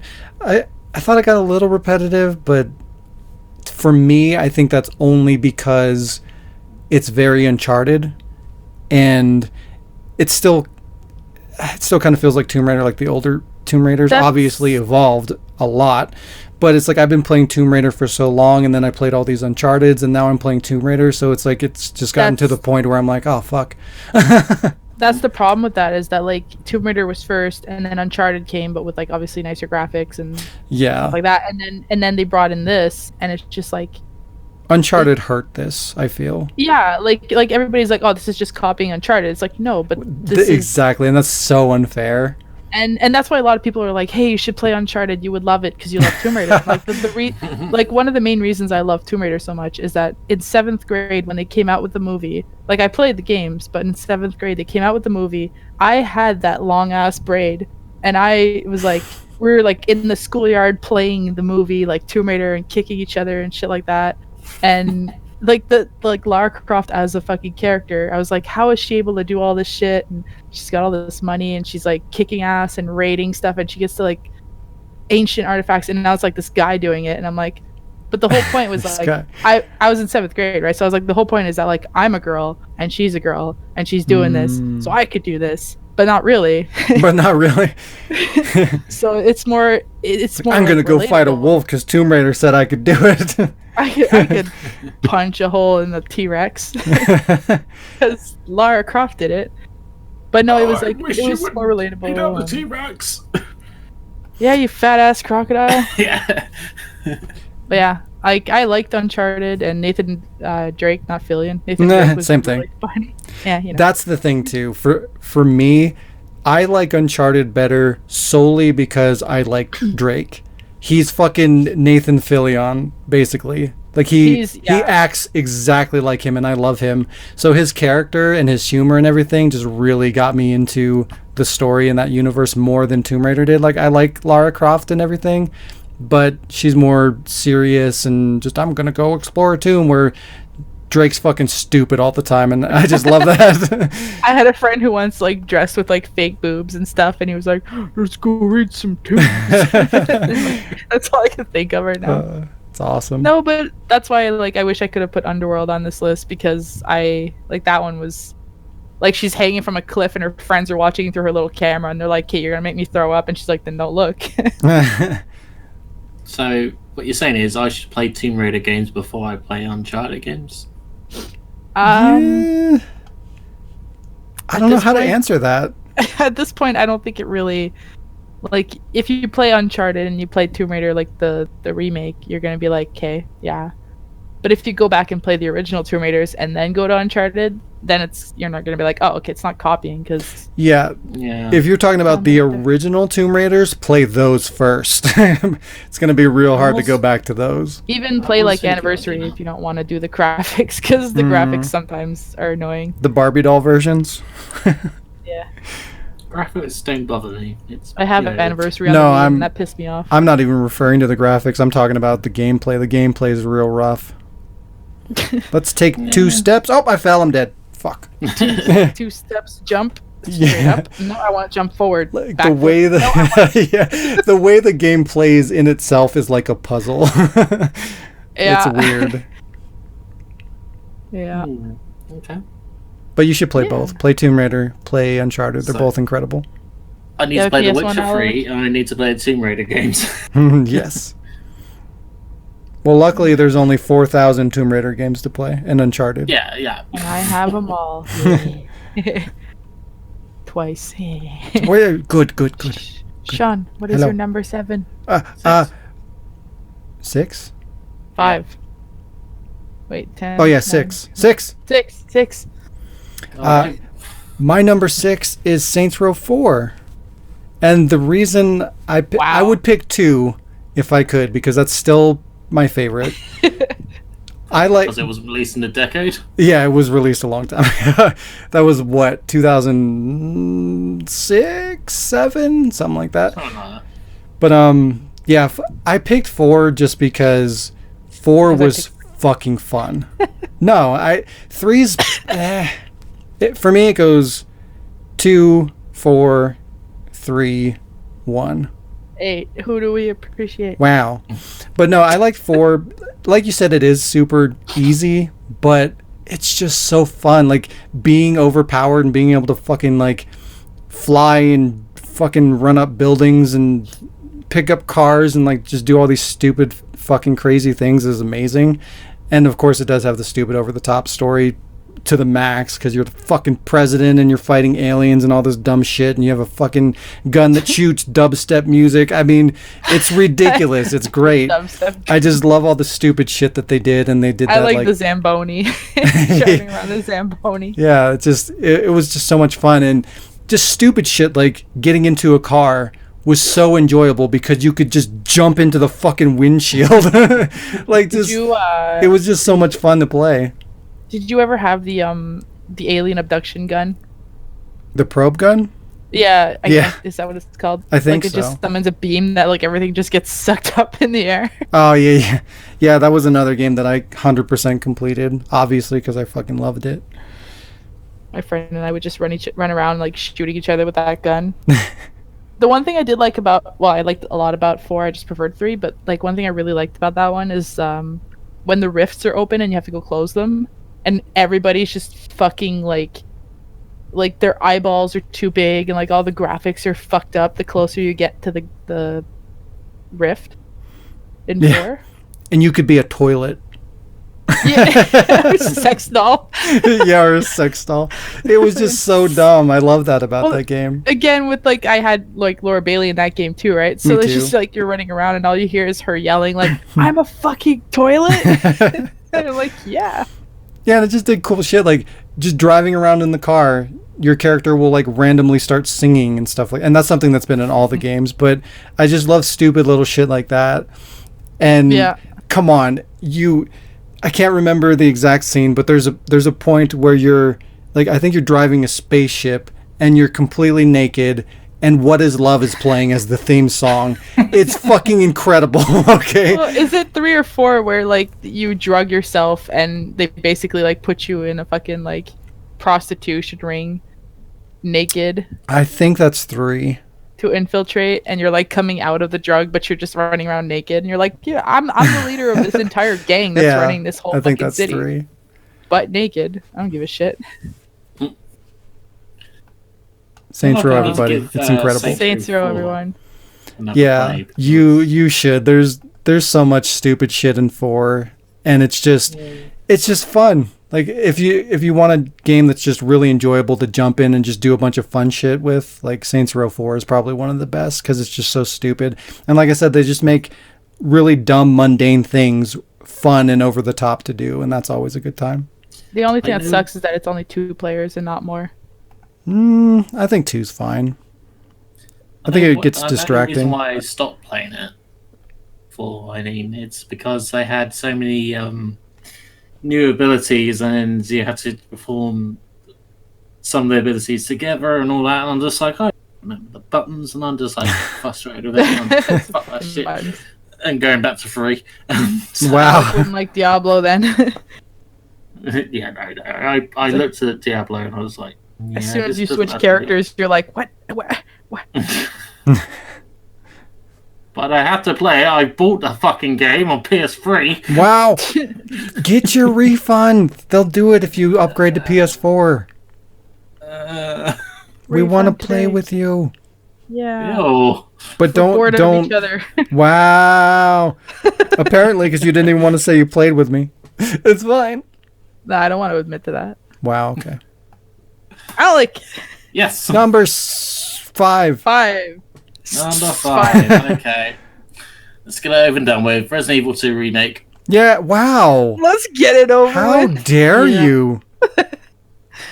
The problem, I liked the game to a point. Wow. It was a good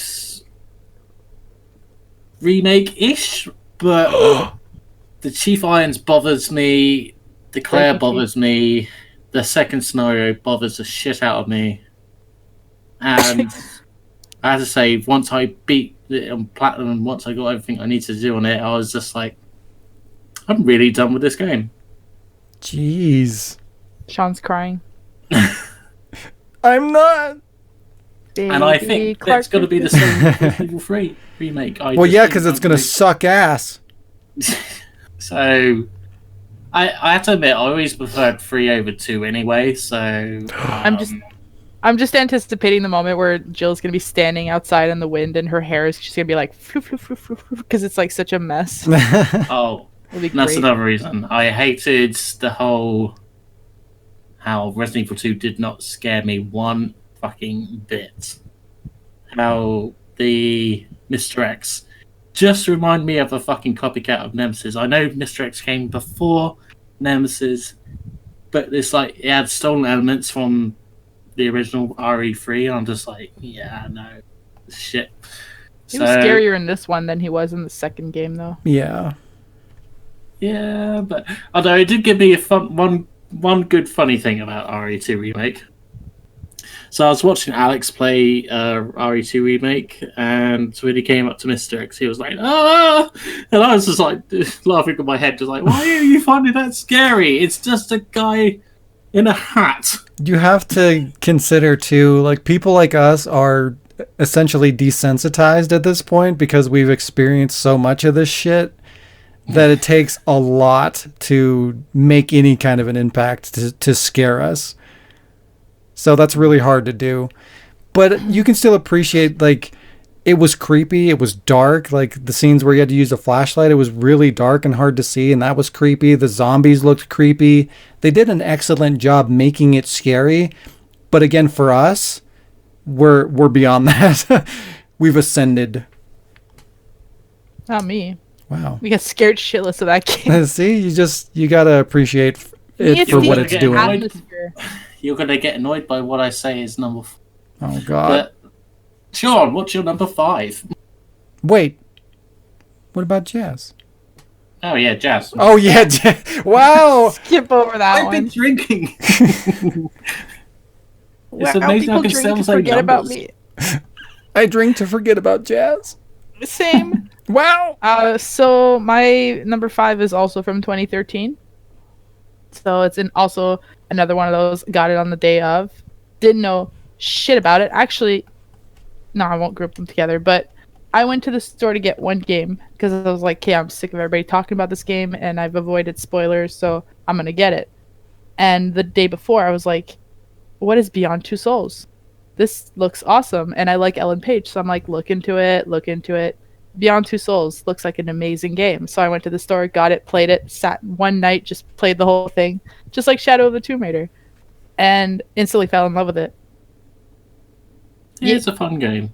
To a point. It's a fun game because I usually don't. I did not like Heavy Rain. I don't usually like the like you're following kind of a story and the cutscene, and you're just kind of like, oh, push forward. Good job, you're good at this game. Juggle your son's balls. But I liked the whole, like, you know, you play as Aiden and you have to, like, you can choose if you want to help her or not. You just like kind of watch and you're like, if I wait long enough, are the cops gonna get her, or is it just gonna loop her trying to get out? And then lo and behold, the cops come in and you're like, haha, I fucking left you hanging. So it gives you like different options that you can be a dick, you can be like whatever. And the story was really good. It felt like a movie, but I actually felt like I was playing. I wasn't just watching. And it's pretty cool. I hate the reservation scene, by the way. Oh, yeah. I just have to put that out. I'm really surprised that you picked this over fucking Detroit. Well, maybe Detroit. that's on there too. I don't know. I didn't like all 3 stories. Like, I wanted to continue one story, and then it switches to another one, and I don't like that character, so I was like, I don't want to fucking play his story. Who didn't I you don't give a like? shit. The guy, like, the main dude. I don't remember his name. Neither do played I. it. What the fuck? Connor. Like not Connor. The one who's like Oh, assists the old man and then he's Yeah. like running away. the Revolution guy. Yeah, him. I don't know. Like, I thought he was alright. I don't really care. I liked Kara, and I wanted to see the story of Kara and the little girl, and I was getting upset because I couldn't. I was like super invested, and then it switches, and you're like, oh, now I have to. It's kind of like Revelations when I'm like, yeah, and then it switches to Chris and Jessica, and I'm like, no, No. no, go back. But Detroit is still new. That I've played it once or twice. I really liked it, and again, since I played Beyond and I saw that little video for Kara, that they were like, no, this isn't a game. It's just a little video, and then they're like, haha, joke, it's a game. But it spawned from there, so Yeah. I was hoping they were going to do something with that because it was really cool. And they did. Woo! Yeah, woo. So many people were like, did you see this video? I was like, yeah. Yeah. Long time ago. Because I flew in the corner of this specific map and found it. Yeah, Beyond Two Souls. I liked Heavy Rain better. Even though the story's dumb. Jason! Sean! Sean! What's your number 5? Ah! My number 5 is Castlevania Lords of Shadow. Which is probably on nobody's list, which makes me very sad. I'll play Castlevania. To be honest, I'd never played it, but I watched my brother play it, so I can't put it in the list because I haven't played it. It's barely on the list because it was 2010. But yeah, it makes me sad because when people talk about what's the best Castlevania game, everybody says Symphony of the Night. And granted, I haven't played that, but I know that kind of gameplay style, and I've played some of the DS games, and I played Bloodstained, and I played all these other games that essentially embody that exact same experience. So I know how it plays, and I love that kind of gameplay style, and that's great. But Lords of Shadow is just a lot more. They kind of turned it into what a lot of people call a God of War ripoff, because it does play very similar, and you even have like these kind of chain weapons like Kratos does. Yeah, I can see that. But I mean, there's more to it than that, and just it has a really awesome story that's deeply ingrained in past Castlevania games, and it's got really awesome plot twists, and the voice acting is good. When the game came out, it looked incredible. Like even now, it still looks pretty good. And just it has these really cool. I mean, God of War does this too, but it has these really massive set pieces with like Gothic architecture and stuff like that. So like you're running through these huge sweeping vistas and castles and things like that, and you're just kind of taking that in as you explore the environment. And it just, at the time when that came out, that wasn't as commonplace as it is today, so it meant more then. And two, from like a storytelling standpoint and a gameplay standpoint, when that game came out, it was doing a lot of things that a lot of other games weren't doing. It helped to make those kind of things more commonplace as they are today. You're seeing a lot more ripoffs of that kind of thing today than you did at that point. So it's like, in retrospect, when you're looking at that game, it's easy to just be like, oh, it's just a generic ripoff of God of War, if you can't appreciate it for what it was and what it did at the time. So, but yeah, it's definitely worth going through, at least just to experience the story. If you like Castlevania, I feel like it's an important piece of that storyline, and you should definitely give it a chance. And it plays really well. The combat is really fluid. I think it plays better than God of War. It didn't just like rip off God of War exactly. It took that idea and kind of retooled it and reshaped it, and it still has Castlevania-esque weapons and attacks and stuff like that. So it still stays true to Castlevania, but kind of does its own thing as well, which is a good way to approach it when you're trying to do something new. Try to keep the spirit and aspects of the original, but also do something new. Like, I can appreciate that. That's what Resident Evil 2 Remake did, and I like that. I think I'm going to go get Lords of Shadow. Don't get 2. Get the first one. Fantastic game. I still haven't played 2, but I've heard it's terrible. I played a demo of it, and it was not good. All right, Sean, this is the thing. Hello. Do not listen to absolutely everyone's fucking review until you actually play it for yourself. I bought the game when it came out. Don't play it, you stupid mother. I'm gonna. Wow. Good. I talk about the reviews and people's opinions of it, but that doesn't influence my experience in it. But it's still, you sure? yeah. You just said to me not to play 2. Well, yeah. I also said I played the demo. But never mind. Let's just move on. So here's the thing. So I played the demo, so I know how it plays, and it wasn't great. And what I heard from critics is that there's not much story, and what story is there is not good. So between the two, that gives me a pretty good picture as to what the game's going to be. And that doesn't mean I'm never going to play it. I bought it day one, and I'm going to play it. But I have a general understanding of what I'm going to get from that game, and it's not good. There you go. There you go. Yes. Wow. Wow. You skipped Alec. Okay, so Good. It's his turn to get skipped. No, I'm for just number kidding. 4, the game I put over Resident Evil 2 Remake is Resident Evil 6. Really? Yes. Because even now, I really want to play Resident Evil 6 over Remake 2 because there's just more. Welcome fun to Alec's last podcast, everyone. He made it to 2020 and then got murdered. To be honest, it's a lot more fun, and it's a goofy kind of fun. And also, I can still remember when I first played Resident Evil 6 for the first time, I was like, oh man, this is really going back to where it was, like people getting chewed up and all that kind of shit. And I was just like, no. Like, more other zombies or enemies attacking people and they're all dying, and it's just, although the whole plague shit. I have to remember the whole bit when you're on Leon's scenario and you help that person get away from the train when she lifts up the thing and then dies. It's just like, oh, there's no bite marks. I wonder how she died. Despite I just watched it. But Resident Evil 6 for me is a dumb but fun game. But that's the problem. Like, if this wasn't Resident Evil, I would agree that it belongs on this list. But since it is, it shouldn't be a dumb game. It shouldn't be... It's fine.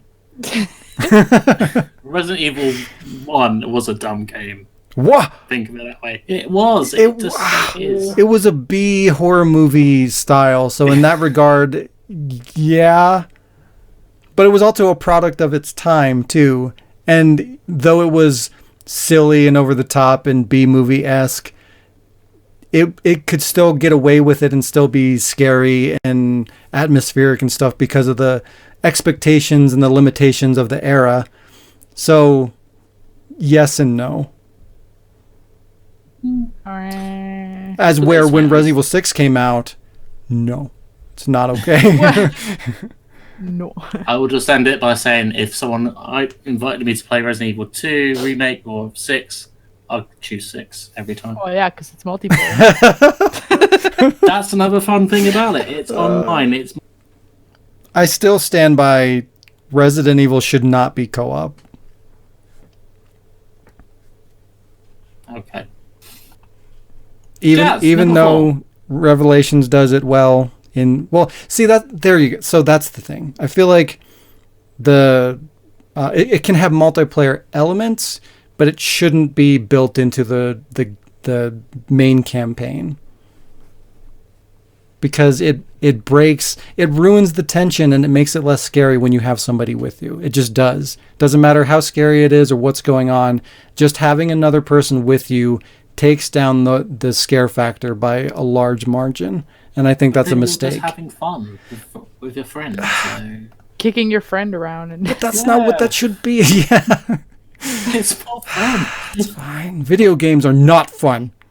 What? Yeah, Street Fighter 5, everybody. Jazz, what's your number 4? I just realized I have 11.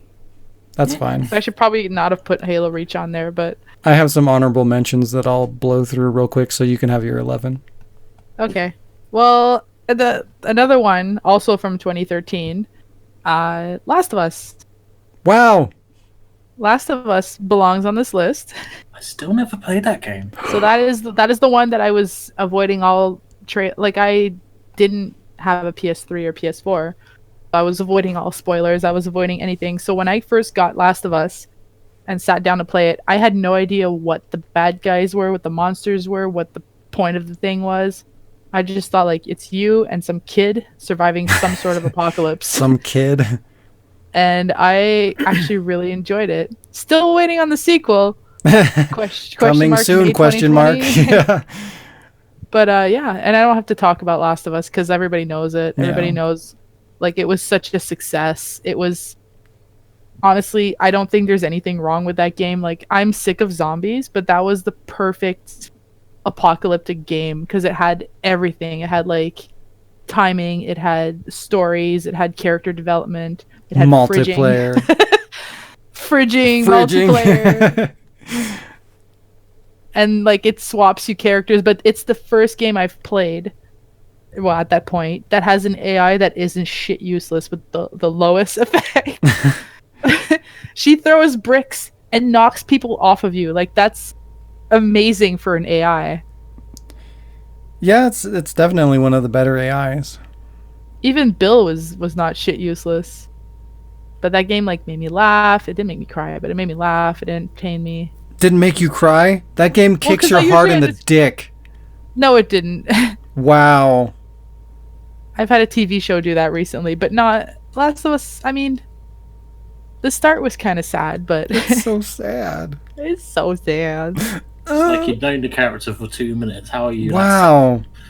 Yeah, That's the fair, thing, too. but Like, still. oh, okay. But there's also like the Like, reason you can why relate to that as a human being. No. Or okay. He's- All right. No. Joel's not a human being. It's nice to see Sean's in touch with his feminine side. Feminine. Oh man. Sean. Hello. Oh, you're What's not your gonna you're not gonna number- talk about the amazing multiplayer in The Last of Us? Nope. Okay. We played that for 10 minutes and I got bored. Look. It's as frustrating as it is, it's unique. It's cool, and like the way that they did it, they made it so that dying means something. Like when you die, typically it depends on what mode you're playing, but like the core gameplay mode, like when you die, that's it. You got to wait for everybody else to die and you respawn or whatever. So it's like it's more about, like, it's a third person shooter, but it's more about stealth and being quiet and sneaking around and looking for your opportunity to take out the other people. And you can craft things, like you had to scour the environment to collect materials to craft things to make you more powerful and stuff like that. That's the only game that's like that I've seen as far as like in the multiplayer space. The closest It might be the forest. Wow, that's not a multiplayer versus thing, and also fuck that game. But yeah, like the closest thing to that is probably like Fortnite, and that's garbage, and it's way different, so fuck that game. But anyways, yes. There you go. Yes. Sean. Yes, hello. You're number 4. My are we at number 4? Yeah. Probably. I don't know. Wow. Mine is The Last of Us. I shit you not. Wow. Alec. Game sucks. That game is the worst. But why is it on your favorite? Like what? Yeah, What- I mean, do know about it? you pretty much said all the same things except for, Okay, to me, I thought that it was a very emotional game, especially when it came out. Like there's not a lot of games out there that do kind of pull that emotion out of you and make you feel like, oh god, that's super sad, and makes people tear up and feel terrible and stuff like that. And the only ones I can even think of are fucking The Last of Us and The Walking Dead, are like the only two from a story perspective that really fucking kick your heart in the dick. I mean, yeah, it did that a couple times, but then again, like so did Tomb Raider, and so did like the first Tomb Raider. But like there were times where you're sad, but not. There's times when you're sad. Start of the game wasn't one of them. I don't know. I applaud it for doing that really well, for connecting with the audience and drawing those emotions out of a lot of people, even though it didn't do that for you guys or whatever. It did that for a lot of people. And the impact of that is going to, scale up or down depending on the person, of course. But a lot of people, they have reaction videos out there where people are brought to tears and shit like that. And for a game to do that is impressive because it's not something that's done very often, not at the time and not even since then, that they can get that kind of emotion out of people. So you have to applaud it for being able to do that. That's really impressive storytelling to me. And and that's one of the biggest things of that game. It does play really well and it's fun to play and the stealth is cool and stuff like that. And like you said, like the AI is really good, but the big drawing point for that game is the story. It's interesting characters. It's emotional. Really yeah, it's very cinematic, and that's the whole thing. That cinematic experience makes an impact on people, and I feel like that's an uncommon thing, and that game should be recognized for doing that really well. Yeah. Yeah, and the multiplayer was there too. Wow. Was there? Yeah, it was a thing. Wow. Alec. So number 3 for me is Death Stranding. You get the fuck out of here. Get out! I didn't put it as number 1. Really? Yeah, I really 10 games in the whole decade. Death Stranding. Well, to be honest, I haven't really played an awful lot of games in the decade. I was kind of struggling and I had to put Death Stranding somewhere. And so it was there. All right, I'll give you that. And you had an extra spot. Yeah, okay. For Death Stranding, Sorry, you can't sneezing, it's fine. Death Stranding makes me sneeze. I'm allergic to crap. Wow. Just kidding. Go on, please. I think I did enjoy the story. It had really good characters. It's like... I don't want to give spoilers because, people say it, but there's Hartman, and when you watch his character, it's just like, oh man, that's a really good idea. It's stupid. It's a good idea. It's stupid, but it's a good idea. Yeah. Oh no. So, that's the thing, because I know you're probably going to end up playing it at some point, so that's why I'm trying to spoil it for people as you. But yeah, story, I like the story. I kind of felt towards the end I was kind of seeing where it's going anyway, so I was like, okay, but then it twisted. I'm like, oh, okay, so that was good. Gameplay, I didn't mind that the first bit slow and a bit dull. It didn't bother me because I can remember thinking, it's like, okay, I have to just think, how am I going to get to point A to point B? What materials am I going to need and all that kind of shit. So and I'm glad it didn't turn out to be like Conan, where you need fucking 10 supplies of absolutely every fucking thing just to get to a half point of the fucking journey. And you think, fuck that shit. So yeah, I was really happy with Death Stranding as a game. However, I do not want to play it for another 2 years. I still say that. Top 10 of the decade. Don't want to play it again for multiple years. Nah, I get you. One thing that bothered... Again, I haven't played a whole lot of it, but one thing that bothered me was it seems like it is supposed to be a cinematic and emotional storyline, but when part of the story is when these things are around you, you cry, and everyone's just crying all the time for basically no reason, essentially. That's got to sap some of the emotion and the meaning behind that away, when like everybody's just tearing up and crying all the time just because they're near some kind of creature thing. So anytime that somebody is on an emotional level enough to actually cry where there's substance to it, you're not receptive to it anymore because you're like numb because everybody's just crying all the time. It just seemed like a weird creative decision to put that into the story for what seems to be no reason. I'm sure they justify it down the road or whatever, but it just seems like it just kind of takes away from the impact of the story. I don't recall everyone crying though. Guess we got to play it again. Yeah, 2 years down the line. I'm not doing all that.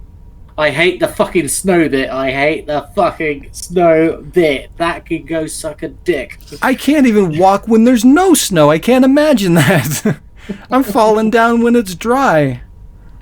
But yeah, it was a fun game, and I played it. Got all the platinum on it, so I was just like, yeah, done it, great. Throw it in the trash. Play it again in 2 years. Game of the year? No. Game of the year, 2 years. Game of the from now. decade. Wow. Jazz, what's your number 3? Wow. Meh. 2014, Murdered Soul Suspect. What? Yep. What? Did you not like that game? I fucking love that game. It was a whole new concept. I'd never played anything like it. It was another one of those, like, found out about it the night before it came out. So I was like, it came out of nowhere. And the idea sounded really cool because I like mystery stuff, but this was, like, not at all what I expected, and I really loved it. I liked it. I just... top 10 of the decade? I told you, I don't play a lot of games. This is, like... Yeah, that's fair. But this is, like, again, I'm very selective about my games for that exact reason. But I like the story because I didn't know what I was going into, but I like the story. I like the characters. I like the interaction of the characters and the idea that, like, this one girl can talk to ghosts, and she's like, doesn't want anything to do with them. She's like, no, fuck, don't talk to me because they'll know you can talk to me. Like, I like that because she's a shitty kid that you need to help you, but then, like, you become, like, it's kind of like Last of Us, like, Ellie was really shitty to Joel, and he didn't give a shit about her, and then, like, along the game, they're, like, getting closer and closer. So it developed the characters really well, and the fact that it's, like, like, the back and forth between old Salem and, like, current Salem, and the fact that you can get in any character's head and hear their thoughts. Some of them are just so fucking random. Plus, you get to play as a cat. Yeah, you get to meow all over the place. And meow, meow, meow, Meow, meow, meow, meow, meow, meow. And there's a Tomb Raider reference. Hey, Tomb Raider. Tomb Raider. But I really enjoyed the game. I liked the idea. I had the moving theme for my PlayStation, which was really cool. The dynamic theme, you mean? That, yeah. That. Yep. So that's made the list because I really had fun playing it, and I could play it over and over. Try to platinum it because of all those little side missions that you could do. I platinumed it. Well, Go fuck yourself. I 100%ed it. Xbox We've days. gone over this. I've only platinumed 2 games. I've platinumed almost every game on this list. I just realized. Same game. Yeah. So far, I've completed, like, 100%ed or platinumed Resident Evil Remake, Resident Evil 2, Metal Gear 5, Saints Row 4, Castlevania. I haven't done The Last of Us, though. I haven't even mentioned the only game that I that platinum. Wow. But I do a lot of stuff. Like, I don't get to spend enough time as much as I would like playing games because I either get too tired or fucking. So that sucks. But step up. New Year's resolution: play more games. New Year's resolution, yeah. Don't suck. What? Wow. That's. But yeah, that's yeah. Cool. Yeah, don't know what number I you're liked on, it, but it just it just falls in I thought with you so knew it many would've, other games. Like, fit on this list. No, because I was talk surprised. so much. You don't talk about it that much. I do, yeah. When people are like, "What game do I play?" and I'm like, "Oh, you should try this game." No. Oh, then whatever. Oh, fuck. Yeah. Shaun. Hello. What shitty game did you put on your list? Wow. My shitty. Number 2. Excuse me? Number 2. Oh, yeah, number 3. Yeah, Because number it's 3. shitty. Oh, okay, yeah. Pokemon Go. No. I knew it. My number 3 is Yakuza 5, but I almost shouldn't put it on here because I haven't beaten it. But so the justification for this is because I've played all the ones up into 5, and I played a good chunk of 5 to be able to appreciate it. But I didn't go through all of 5 because I was playing the Japanese version. So, like, it was hard to get through story-wise because I had to fucking use a guide and translate and go back and forth between my computer and the story just to figure out what the fuck is going on. So I'm really just kind of saying the little bit of the story that I know about 5, the mini games, the gameplay, and everything at its peak at the time, because it just took, what Yakuza 3 and 4 did and just made it better and better and added more and more and did more with the mini games and deepen the combat and stuff like that. So 5 is kind of the peak. So I guess you could say either Yakuza 4 or 5 for me. But I guess I just really like open world games because a lot of these are that. But it's everything I need. It's open world. It's silly. It doesn't take itself seriously some of the time. Like, that's what's cool about Yakuza is it does take itself completely seriously, like super extremely seriously, but it also doesn't give a shit and doesn't take anything seriously sometimes. So it's a good kind of mixture of like stupid, silly humor, but also dead serious crime drama story as well. It's interesting. It's Grand Theft Auto and Saints Row in one. But yeah, Yakuza is great. It's one of my favorite series of all time. And at some point I will go through all of Yakuza 5 because they did eventually get it translated for the US, so I just need to go back to it. But Yakuza has always been really good, really deep, lots of variety, really good cinematic stories, really interesting characters, and from what I could tell, 5 is just doing more of that and doing it really well. There you go. Everybody should play Yakuza. It's great. Yakuza. I tried to platinum those games, but it's so hard. It's like trying to platinum The Witcher 3. It's just say goodbye to your life if you want the platinum because it's going to take you forever. Alec. Yes. What is your number 2? Poo My poo. number 2 is in the toilet. No. Life is Strange. Get out of My here. number 2. Get out of here. No, I'm going to tell you why. Because when I first played it, it was just... I was getting really fed up with video games, and it was just getting a bit stale and all that kind of stuff. They all kind of just fell into the same shit. Wow. And when I played Life is Strange, it was just like a breath of fresh air. It's not a new style of game because there's like The Walking Dead and stuff like that where you just point and click and shit. Sounds exciting. For me, the characters and the story and the music is just fantastic. You don't buy the game for its graphics because it's not trying to be graphics amazing. It's just it's a fun little game. You can play it for like 5 minutes to an hour. Just kind of lose yourself in the game. So for me, it's definitely a game I'd recommend to people. And Shaun, get the fucking playing it so you can get the idea of life is stupid. I'm gonna.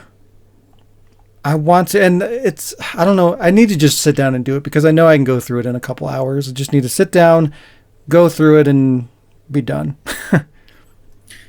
So I will. Yeah, to put it in this way, I put Life is Strange above Death Stranding. I hope so. That is surprising, though. So let me ask you: have you played The Walking Dead? The Telltale? Yeah, I have. Really? And you think that's better? I'll tell you why, because I was getting so fed up with these, and that's another point to Life is Strange. It's just something not thrown, not everyone's doing the same thing, everyone's doing the zombie thing, and it's like Life is Strange. It's like, okay, you're a school student. Roll with it. Playing that card, huh? Yeah. The zombie card was just so dull. I guess. Jazz, But little Clem. what's your number Hi. 2? My number 2. Poo-poo. My next one on my list. Mhm. Life is Strange. Not even joking. The same thing that happened to me with Last of Us. That's funny. But also get fucked. Pretty much for the same reasons as you, Alec, except I really liked the characters. Like, that was what sold me on the game, because I remember trying it a long time ago on the computer and just not liking it because it was just so, like, the controls felt weird, and I was like, oh man, like, you're you're moving one way, and if you overshoot the movement, like the hand goes further, and it's like, oh, that's kind of sucks or whatever. But then when I actually played it and like got into the story, I was like, holy crap, this is really fucking good. The characters are really well done. The concept is good. It's not like annoying. And it sparked a lot of different things. And I'm also including Before the Storm in there because those were the 2 games I've platinumed. Yes, it's really easy to platinum people to get that one. Yeah. But since I had 11, if you want, I could just like pick another one for that slot. Yeah, okay. It's on there. But I'm also going to mention Horizon Zero Dawn because I was expecting that to be there somewhere.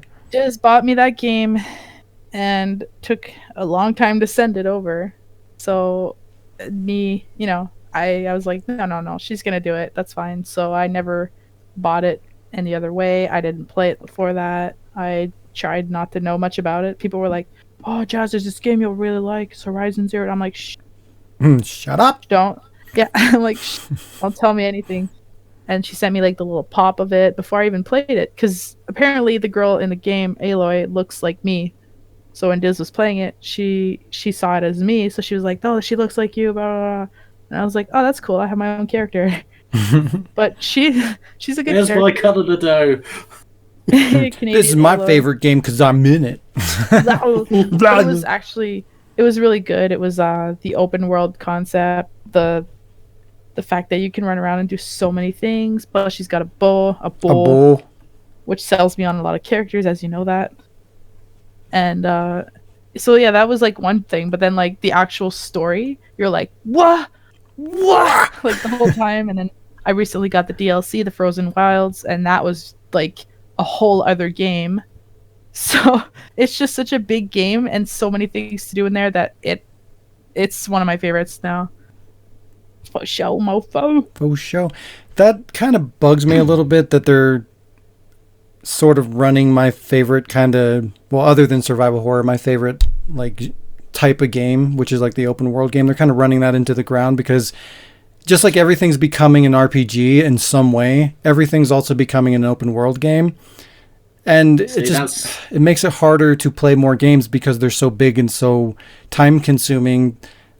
It's just, it's getting frustrating where it used to be like, oh, cool, look how big this game is. Now it's like, ah, fuck, look how big this game is. Open world is not refreshing anymore, really. Yeah. Now I guess it's almost like the expectation. It's like if your game isn't big and time consuming and deep, then you fail or something. I don't know. But I can appreciate a short game. Short, yeah, but I feel like for the money we're paying for games now, it's like $80 for a new release. That's true. I feel like if it takes me like 2 hours to beat it, it's such a waste of money I could have put towards something else. That's fair. It's a problem for people. Well, I mean, I know you don't have all the time in the world either, but I feel like it's a bigger problem for people that just don't have time. You can't sit down and play a game for fucking 180 hours all the time. It took me so long to get through The Witcher 3, and that's one of my favorite games of all time. Same thing with Yakuza. I'm like 6 games behind because I know that they're big, huge open worlds, and it's going to take a lot of my time to enjoy it, and I just can't commit that time. So one of my favorite series I'm super behind on, and that sucks. Like I get that point, but then like from the other point of view, like I would say from my point of view, how I see it is that like when you're playing a game and you're enjoying it and you're like, oh my god, I could sit here all day and play this, and then it ends and you're like, I could never get that back, the feeling of playing this for the first time. Yeah. Whereas if the game continues, just keeps going, and you can either follow the main campaign to finish the game, which wouldn't take as long, or you can go into like the side campaigns and the side missions and the side quests. Like I'm not even following the fucking main quest line. It just keeps going. So you're like, oh, I play on the weekends. I could spend 2 days of just playing this game and then I could finish it. But if I don't want to finish it right away, there's so many more things I can do in it. It's always going to be fresh. Yeah. And I can appreciate that. It's just when everybody's doing it, there's a little bit of burnout there.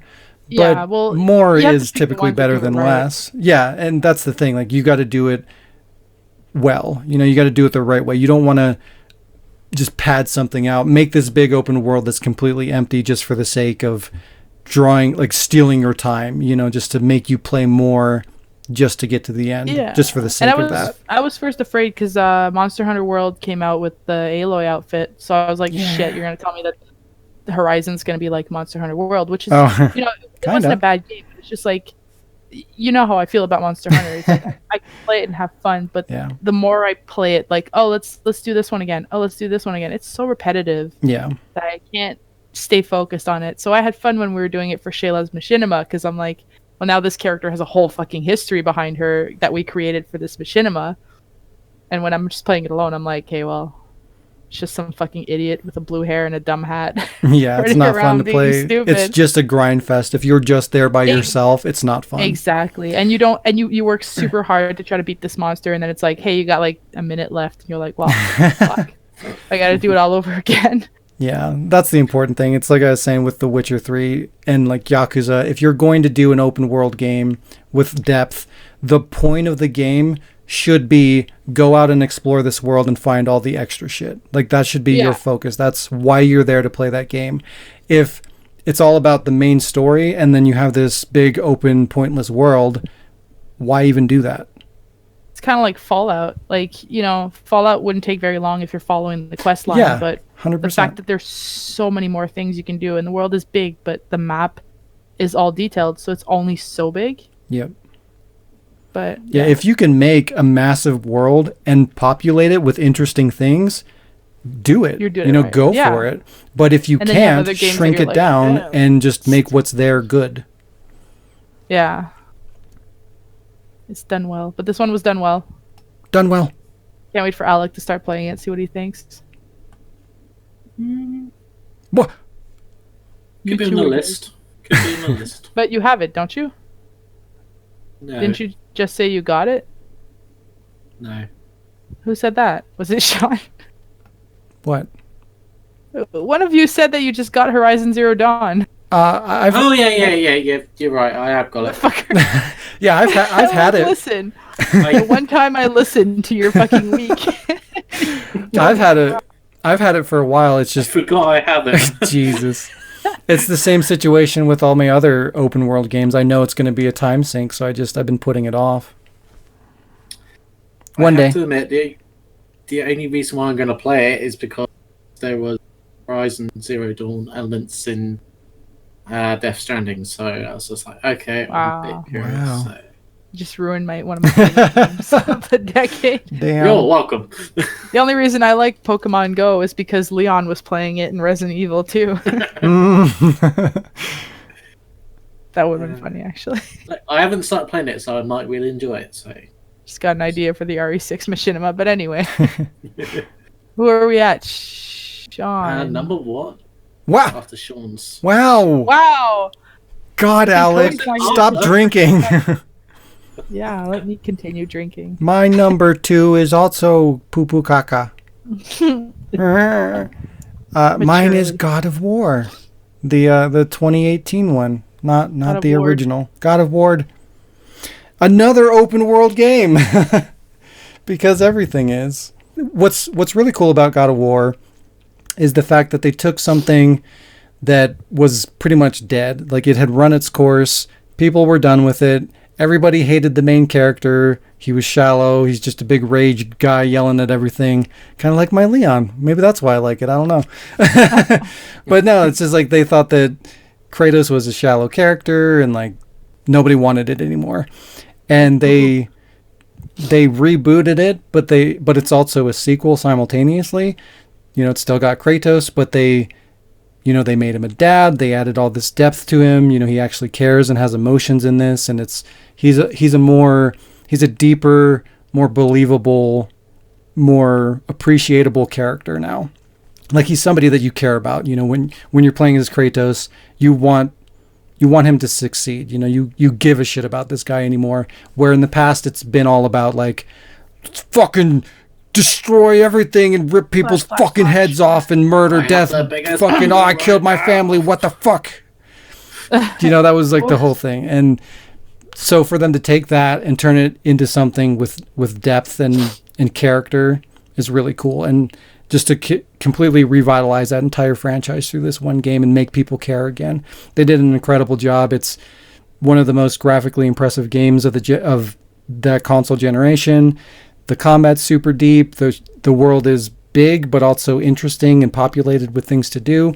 It's not really side quest heavy or anything, but being, Norse mythology and stuff like that, being an interesting environment to just like get on the boat and explore and just kind of banana boat and just kind of take in the world and stuff like that. It just feels good to explore the world, which is nice. But yeah, incredible game. It won 1 million awards. It deserved them all. And it definitely deserves to be on this list. Alec, number one. Number one was Metal Gear Solid 5. Yeah. I hate that game. It was, it's funny because when you just, I was, man, I really want to play that now. It's so good. And that's the beauty. That's why I like video games. If it can grab me, years or months down the line, and I'm just like, play it.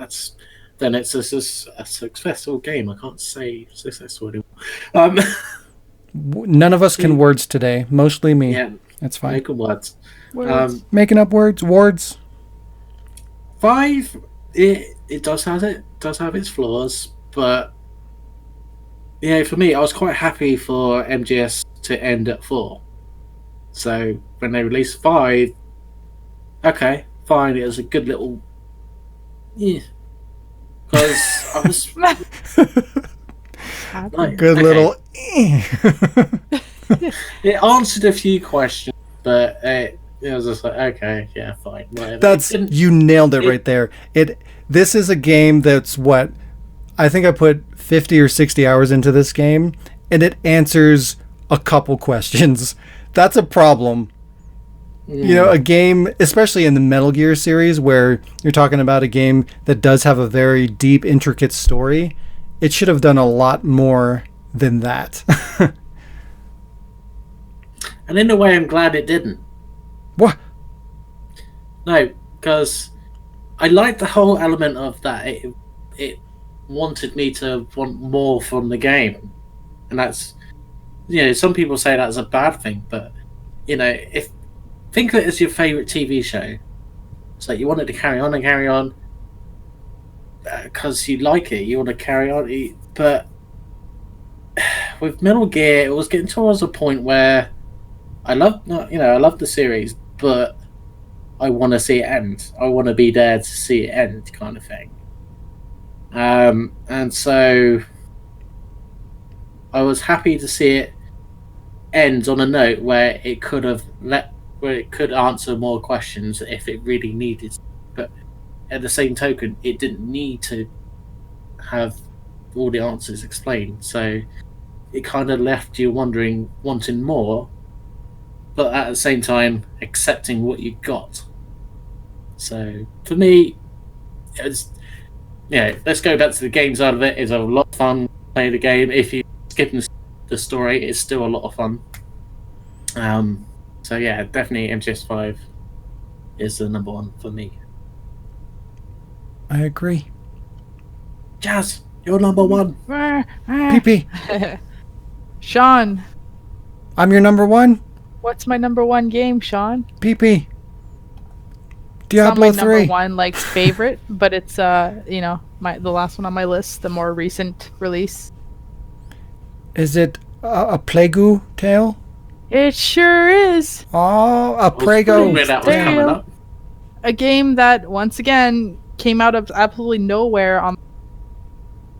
I feel like I'm cutting out. Yeah, I think you did. Came out of nowhere on my radar.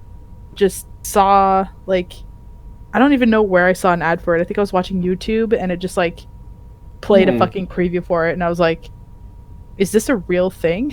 Is this real life? Because I can't tell what's a real commercial anymore or not. Because rats really eat the children. Garbage. Yeah, I think you're the one that actually brought this up in the podcast before I even knew about it. What's that? Plague's Tale? Yeah. Yeah, you let me host one time and I didn't know what to do, so I just kind of found that. and I was like, "There's a new game coming out, yeah!" Yeah. And it looked really cool because it was like, you know, it's during the Inquisition. It's like not medieval times, but it's like times before electricity kind of thing. And it's really cool, and it's set in Paris or France, and it's like, but it was. I started playing it, and I was like, Jesus Christ, this game is so much more than I thought it was gonna be. Like it's scary because I was fucking scared a lot of the times. It's the kind of game where there's, you know what the bad guy is, and then you're like, you know what's out there, but you never know when it's coming. So you're kind of like inching forward slowly, like what's gonna happen, and the soundtrack is amazing, and the and me, who doesn't play background music in my games much, actually kept it on because it's so like it goes with the horror, you know, like You actually kept the music? What? yeah, I don't do that a lot or ever, but no, it was really good. The characters were really cool. I don't like children, but the fact that this was literally like you're playing this teenager, I think she's like 14 or something, and it's like, okay, there you go, take this kid, do this, go. And it's just like no adults, and you're fighting these fucking like, it's so good. So I've played it 3 times so far. Holy shit. I do want to try it just because he keeps saying it's good. So it is, and I like. Of course, I'm not saying do this, but I enjoyed it more when I played it in French because I like the voice acting is really good, and you know, but they're French kids, and to me, it's like if it's a French kid, like it's all French people, and they're in France. They should be speaking French. Yeah, it's like when you're watching, like I'm playing Tomb Raider and they're in Peru and everyone's speaking English to each other. I'm like, no, this is a local village. You guys shouldn't be speaking English to me. None of you should know how to fucking speak. You live in the middle of the jungle. Fuck off. None of you should speak this language. Yeah, they had that in Yakuza too. They dubbed the first one and it was very strange. And then after that, they didn't dub any other ones. Yeah. Because it takes place in Japan. Like, why is everybody speaking English? Stop. Japanese. And at the same time, you don't like, you know, not everybody likes to play games with subtitles. I don't. You're like, you're watching what you're doing and you're looking down. But unfortunately for you, wow. I have that advantage where I could switch it to French and actually enjoy you it understand it on its own. Yeah. But even if you don't, there are times like Yakuza where I can appreciate why you would want to do that for the integrity of the thing. You know, most of the time it doesn't matter, but when it's like Yakuza again, it's like gritty crime drama, serious, when everybody's speaking in English and everybody's clearly very Japanese, they're fucking Yakuza, you know, they're a Japanese gang. It's weird that they're not speaking in Japanese. It actually hurts the cinematic element of the game in a big way. So I can appreciate you not wanting to do that in that circumstances. So even though I don't like that, it was the right thing to do. Yeah, and I still really enjoyed it in English too. But it's like all of their names are French. So I feel like in English they're kind of butchered, but I do like that they didn't just make them English kids. Like they gave them that little French accent that like is kind of useless, but I like well, at least they tried. They're not going to get any sales if they put the game. It's like, oh, this is a French game, because you're going to sell it in Europe, but you're not going to sell it much of anywhere else. That's another thing you have to be careful of. We have to do it in English so that it's not just a subtitle game, but let's give them the accent so that yes, they're speaking English, but you know, and it's mostly because it's the English Inquisition that's invading, so you know, the bad guys are speaking English, so naturally you want the kids to be able to understand them.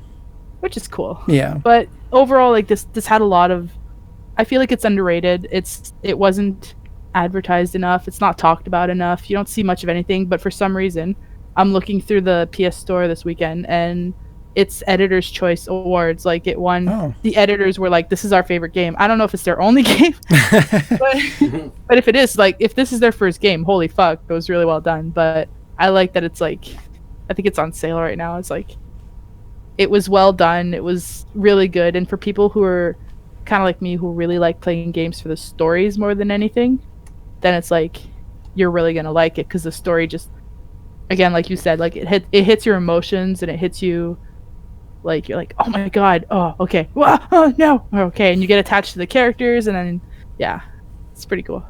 It sounds refreshing, so yeah, I'm gonna give it a shot. And there's not a whole bunch of side things. Like if I wanted to platinum it, it wouldn't be too hard. All I have to do is go around looking for specific items. Like there's not like a do every single side quest, do every, like I don't think there's any side quests in this. Wow. Yeah. That's refreshing sometimes, though. As much And as I it's enjoy scary, that, so- not everything needs to be that. Yeah. Not everything is like that. And Johnny, Hello. Shaun, take us home. Wow. what's your honorable mentions and number one? My number one, which one. again, not my number one of the decade. It's not in any order, but number one is Mass Effect 2, which is just barely on the list, coming in at January 26, 2010. But it's definitely belongs on here. I know you guys don't fucking play Mass Effect. I tried. What do you mean you tried?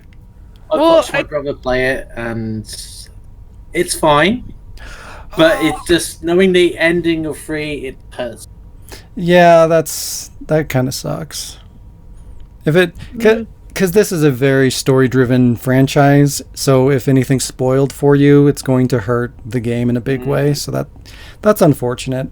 But I was playing these as they were coming out, so I could really appreciate them. There was no spoilers. And again, this was another game that was before everything turned into an open world game, before everything tried to go more cinematic. So it was more of a unique experience at the time.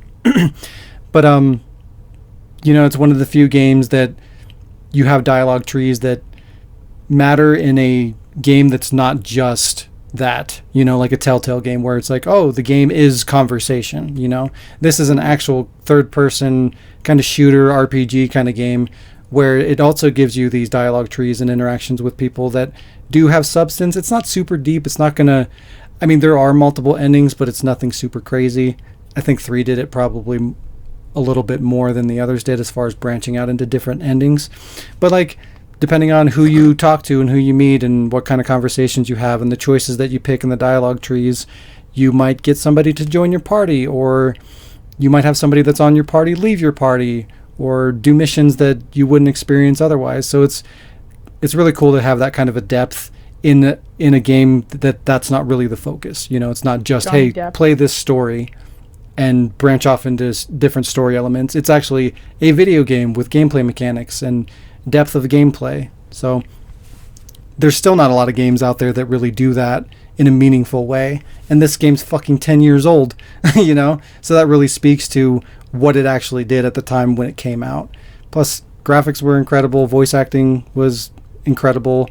Story was one of the best of the time and still holds up really well today. So, very good game. Another open world game for me. Whoa. I almost completed it. I think I needed 2 trophies. Or achievements, whatever. Honorable mentions. I won't talk about each of these. I'm just going to say the game names. But The Evil Within, Devil May Cry 5, Bayonetta, Deadly Premonition, of course, Dead Rising 2, Dead Space 2, Nier Automatic Tomato, Nier Automata, Shadows of the Damned, and Rock Band 3. I didn't know we could do honorable mentions. Yeah.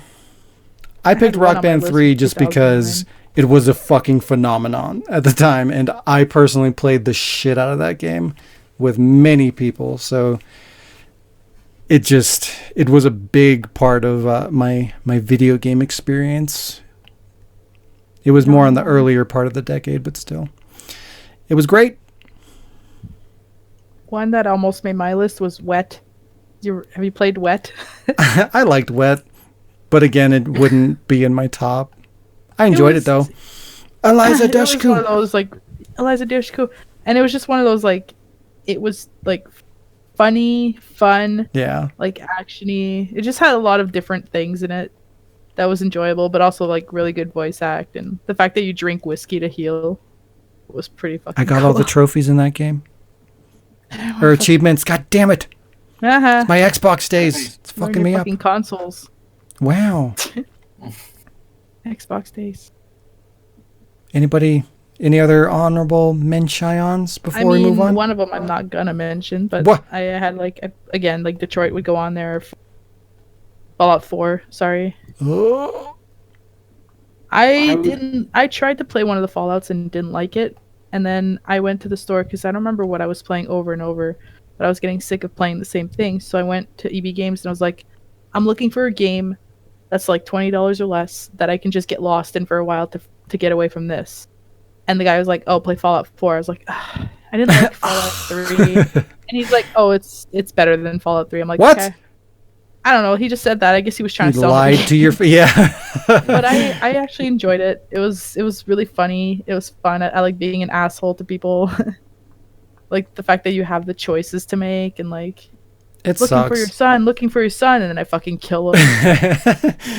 I love Fallout, and I wanted to put a Fallout on this list, but 3 was too long ago. 4, I don't think deserves it, in my opinion. But I could have picked Fallout 76, the greatest game ever created. The greatest game never to be released. It shouldn't have been. Alec, do you have any honorable mentions? I mean, for me, it's just the online, when I... so for me, I like to play in the forest. I like playing Minecraft. I know that's not in this decade, but, what else? Friday the 13th and Death. You're just naming games. He's looking down his list. No, I'm kidding. And Death by Strand. Not Death. Death by Stranding. You know what I'm saying. The sequel. Damn it. Dead by Daylight, that's it. So yeah, for me, it was purely fun just because I was playing with you guys. If I was playing it by myself, not so fun. See, they don't belong on this list. But we do. So, yeah. Aw. But yeah, that's about it. Yay, we did it. That was a lot longer than expected. It's a good thing we didn't have 3 people or 4 people this time. But, I mean, we would have gone faster had we had that person show up. Daggers in you. I'm actually glad we did this because it's really opened my eyes to trying a few things now. And I'm like, okay, I really try. Yeah, things. this was good. Gives us all some things to investigate in 2020. New games to try out. Now, It's a platinum. new games to platinum. Send him in there. Now, before we get into some games, there is an update that I want to attach. Some of the games we've been doing will be retired after this episode to make room for new games and new content in the new year. So we will be saying goodbye to What's That Hell's Making That Noise, Bitches and Ladders. What's that hell's making that quote from? You... Oh, shit! Idiot. God dang it! You've been correcting me all God this time. And then you right, fucked it dropped up the at ball last. right at the end. Fuck me. Oh well. What's that hell's making that quote? Bitches and ladders, and read your comments. Once we start getting more active and consistent comments, we'll probably bring back read your comments. But for now, it's going to go bye-bye for a This while. is all your fault that we're retiring this. Wow. You guys are commenting. Yeah, enough? No, you I'm did just this. You can Going fix on it. vacation. But we have plenty of fresh and exciting new content coming for 2020. So don't worry your little old head. It'll And be don't fine. worry about me pissing off. I know you're listening, Dante, but don't worry about me pissing you off on my game because He has been freed. not only that, but I'm still fucking keeping me trying to kill you guys with those stories. Oh, So don't worry, you can still hate me. we have not fully escaped. You can never escape. With that said, it's time for the final Bitches and Ladders! Okay. Let's final play Fun Bitches and Ladders. What? Look, I have been drinking, alright? This God is damn going it. to be interesting. You're My- grounded. You've always have been What my drinking. speech today will be interesting. Right, okay. Sean, you are Dustin D. Furniture. What? Dustin D. Furniture. I'm dusting the furniture. Oh my god. Dustin made himself a multimillionaire after selling his success chain of stores to Disney Incorporated. Of course. Yeah. Yes. Who else would it be? Yeah. Yes, indeed. Disney now owns all the second-hand pawn shops. Gross. Pawn or porn? Pawn. Both. Okay. just checking, just making sure. Right, so Sean, game in or riddle? Game. Okay, well, Not even gonna go with riddle for this. Nope. okay. What is the name of the serum Chris and Sheva used Wesker in Resident Evil 5? Wow. It has a name? It's the I had enough of your bullshit serum. Hmm. Hmm. The pianovirus. Piano. They injected him with a pee. The piano virus. I don't Do you fucking the know. answer? Wait, you're not giving Sean more time? No, I You don't said know. I don't know. pianovirus, Yeah, so- that's my final answer. I don't know. I know it's P something. Is it like the P103. Okay, so the actual answer is PG7AW. Yeah, I wasn't gonna get that. good name? But Sherman Sean, 42. it doesn't really matter because You're a you dick. can't move anyway because of the Ada card. Finishing with a bang. Because you can't because Because. Because I'm of the evil. wonderful things he does. So, Sean, Hello. your final position is tile 35. Wah, wah, wah. Yes. Hmm. Mm. Jazz, your character name I? is character name is Betty Humpter. Okay. Okay. Okay. Betty is famous for being a narcolepsy killer. She killed everyone she ever slept with in her sleep. That includes her parents, her cat, her dog, and her goldfish. She slept with her dog. Gross. Yeah. Dude, She was finally caught after falling asleep in a room, killing the judge. Wow. I mean, yeah, do it. Well, I've lost my dice, so never mind. Doesn't Wow. matter. I found it. Right. Jesus. Okay, Invisible game in or dice. You rolled a Game 6. Game in or riddle? See, I want to say riddle, but Don't do I it. don't want to. You're gonna regret it. Regret. Mob mentality. I'm gonna go with video game. I mean, Okay. I'm gonna get it wrong, but Okay. One question. What was Steve Burnside from Code Veronica injected with? the Veronica virus or the T Take another Veronica. That's it. I'm going to go with that. So, If you want its street name, Steve Burnside from Code Veronica. How dare you? Don't be mistaken with Steve Burnside from Perfect Dark. Perfect dork. Okay, so Jazz, you were at tile 28, so I rolled you a 4. So dip. Still haven't passed you, Sean. So Yeah. you're 32. So, Sean is the Woo! Sean is a loser. That's 2 games or two shows in a row I've won. Yeah. Yeah. And so I have to send you a good thing, but I think I've already done that, so I'm just going to skip that. Wow. I'll take more. Yeah, I'll Well, take the probably riddle question. No. Wow. But I have to send a bad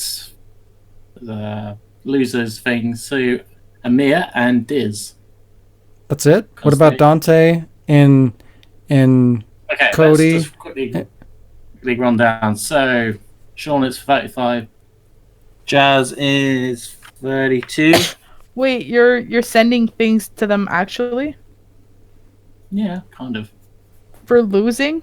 Yeah, because I said when I first introduced this game, whoever loses first, Whoever's the most losest gets a rotten prize. Alex confused drink. God damn it, Alec. No more drinking on the podcast. I'll be sober for the next one. All right. Jesus. So, okay, Dante ends at tile 18. Shayla ends on tile 15. -5. Sasha ends at tile 7. Nick at tile 7. Diz at tile 1. Oh. Wow. Waffle at tile 3. Amir at tile 1. And Cody at tile 9. And I have been your game master for the final time, Harris Mint. Yeah, that's a proper name. That's a for good one. Yeah, it's very accurate. It's descriptive. you. HR. Harris holds the record for being the dumbest person in the world. He had this achievement by giving a gun to a crazed knife man that What? was mugging him. And that was the final Bitches and Ladders.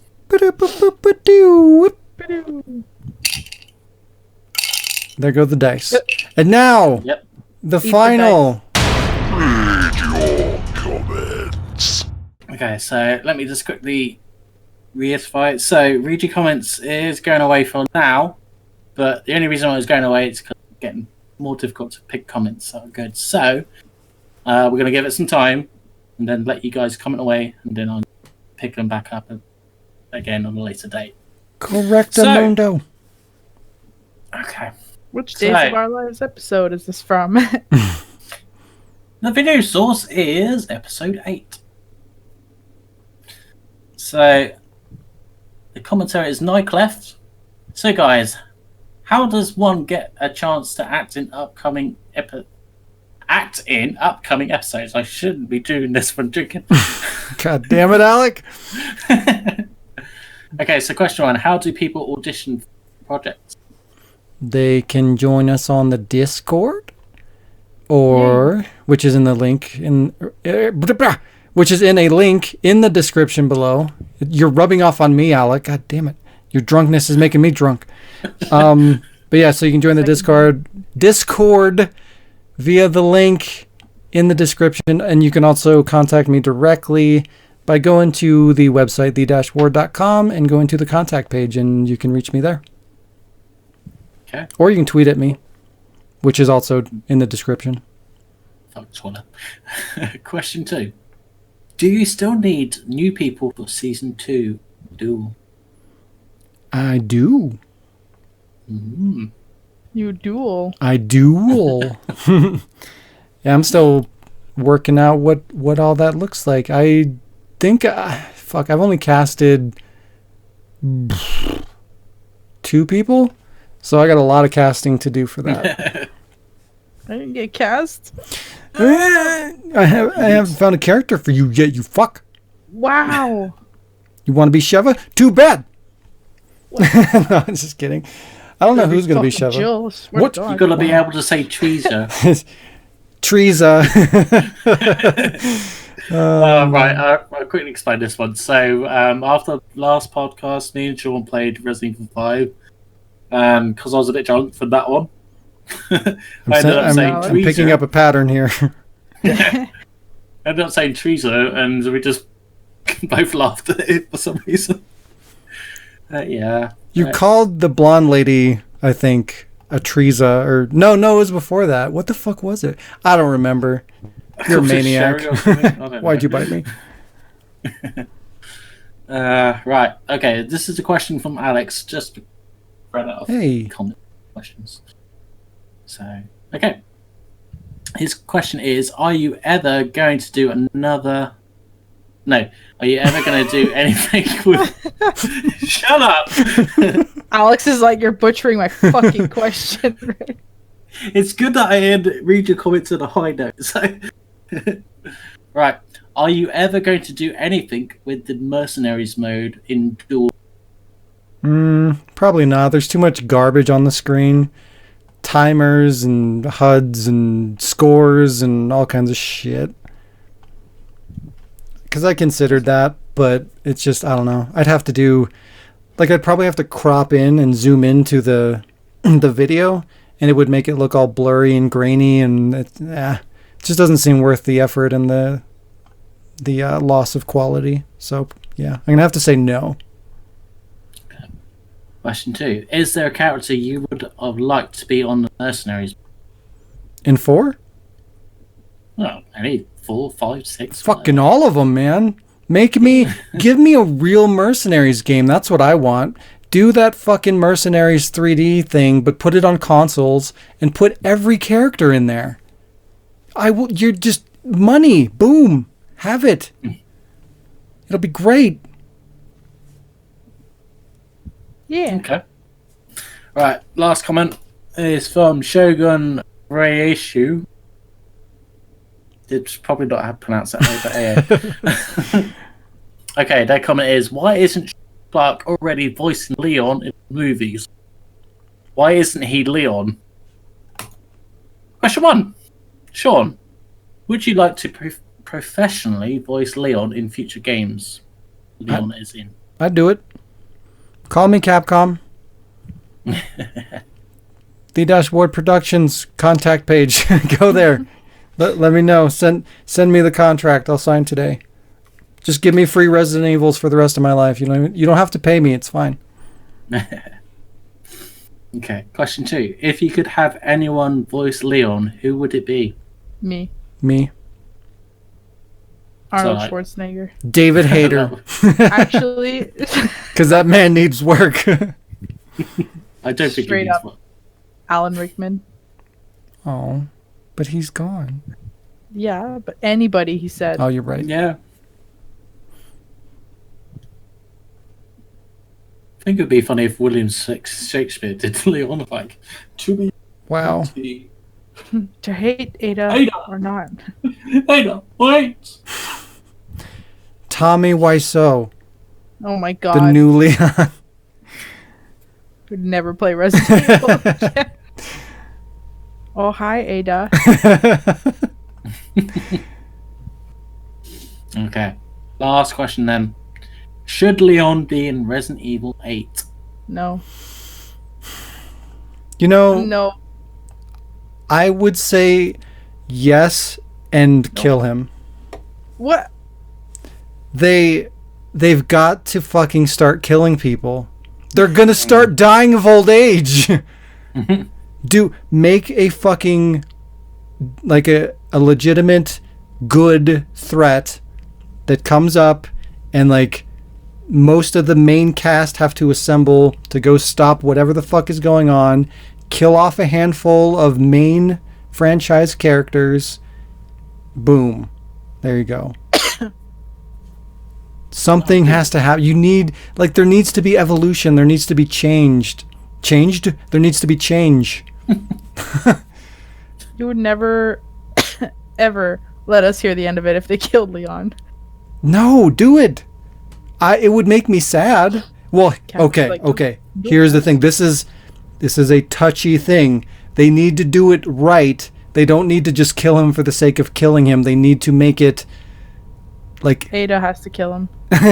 It needs to be something worth dying for. It needs to be like a cool cinematic send-off. Don't just fucking kill him off in the distance like they did Umbrella. Oh, by the way, Leon's dead, but what's that over there?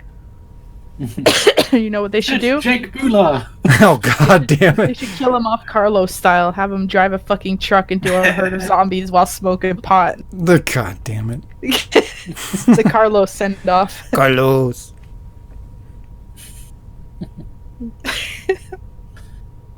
Yeah. I would vote for it. No, Leon no. just smoking a joint. Don't do it. No. Claire's joint, of all people. This kind of rubs off from the previous conversation we had earlier. It's just like, for me, Metal Gear is fine, it's done, it's dead. So, with Resident Evil, it's getting to the point now. It needs to end. I don't even think it's gonna. I don't even think it necessarily needs to end, but the current arc needs to be wrapped up, and then they need to move on from it. Like, take the characters that we know and love and are familiar with over, the entire franchise thus far, put them in a new situation that's worthy of getting them together, do a huge over-the-top thing, with casualties on both sides, whatever. They finally take care of the biggest threat that's going on. They lose some people. They wrap up the story. They put a bow on it. Everything's beautiful. And then Are you still talking about Star Wars? wow. And then don't do it like Star Wars. But no, wrap it up, make it satisfying, make it cool and entertaining, and then move on. Do something different. Start making new characters. Start doing then once they do that, once they wrap up this storyline, then they can do shit like they did with Resident Evil 7. Like, not necessarily the first person thing, but give us a new character, give us a new storyline, give us fresh new ideas. Make it horror, but make it something different, and people won't fucking flip out over it because you've ended what we knew as Resident Evil as one thing and you turned it into something else. There's nothing wrong with that. So glad you mentioned 7. Going back to the whole top 10 thing of in the decade, I'm like, Resident 7 is no way near going anywhere. I thought about it, but it doesn't belong there. I really enjoyed it, especially in VR, but it's not good enough to be on that list. But yeah. So, that was your last read your comments for now.